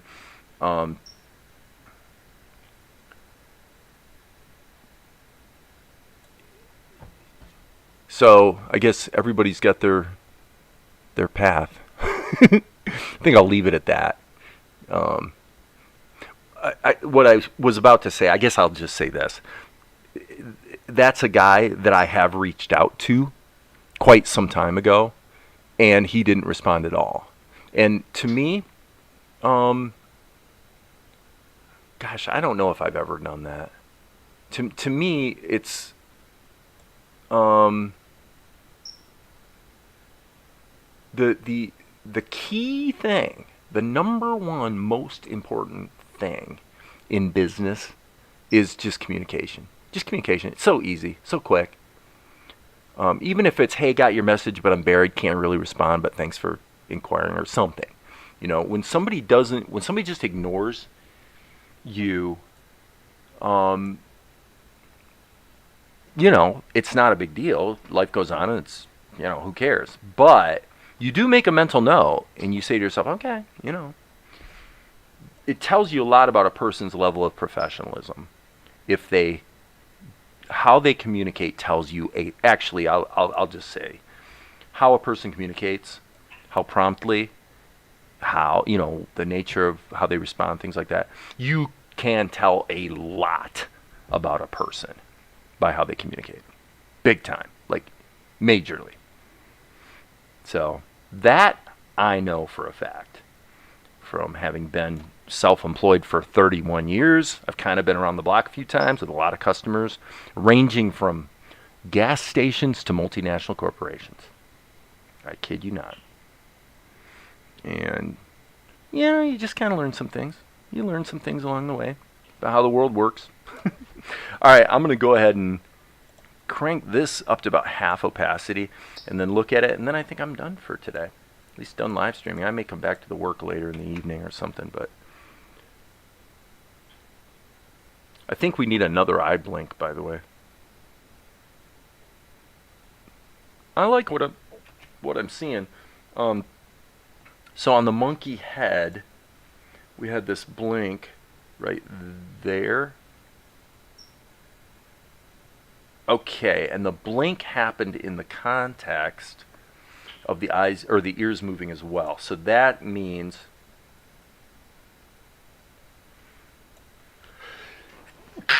pardon me, sorry. Okay, so what I'm doing here is I'm just going into this drawing right here. And I'm just going to do the same thing. Oh, come on. Really? Seriously, dudes? Why is it not erasing? Okay. Okay, because I'm in the monkey body, of course. I gotta say, what I just did is way easier in Tahoma to not make this mistake. In Krita, it's definitely a lot easier to accidentally start drawing in the wrong layer. I've done it so many times. It's like, ah. Okay, stop everything. Look what just happened. Again, I said earlier, if you hit delete, whatever cell you're on prevails. In every other way, what layer you're on prevails. So I just got this all dialed in, got ready to fix the eye, but wasn't actually in the head layer. And I have no idea, since I know I selected it a couple minutes ago, I have no idea when I switch back out. You guys probably do, because you're probably paying closer attention. But, okay, so I'm hitting the E key. Finally, there we go. That's what I was trying to do. All right, Kizuko's over there going, okay. All right, so now, finally, to get out of erase mode. Boy, that was difficult, wasn't it? Holy cow. And these are in the wrong place. So let's hit GE again. Perhaps if we turn on onion skins, that would be helpful. And BE and... Well, this is what happens when I'm basically running out of gas and it's time for a break. I tend to start making mistakes. So with that, I will review and make sure I like this new eye blink that I just added, and then we're going to call it a day as far as live streaming goes. So here we go. Boom. Blink. Blink. Not sure I love the blink.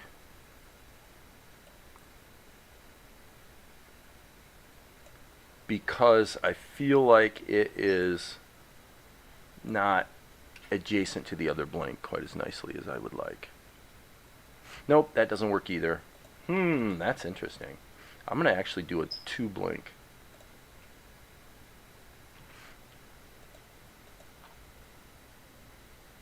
Click, click, boom. Let's see if that feels better. Maybe. Maybe. Let's solo his head. Just to make sure we... Yeah, that's not bad. I don't mind having the 2 blinks there. I think that's probably pretty good. Okay, so, not to belabor this too much, but let's save our work, and then I am going to... That's a good attitude, nigga. Can't stand someone not replying as much as I can't stand me not replying. Yeah, that's a good direction to point your compass, probably, I would say. He's a younger guy, and I'm familiar with him. Are you talking about, are we back to Howard Wimshurst? He's a good animator.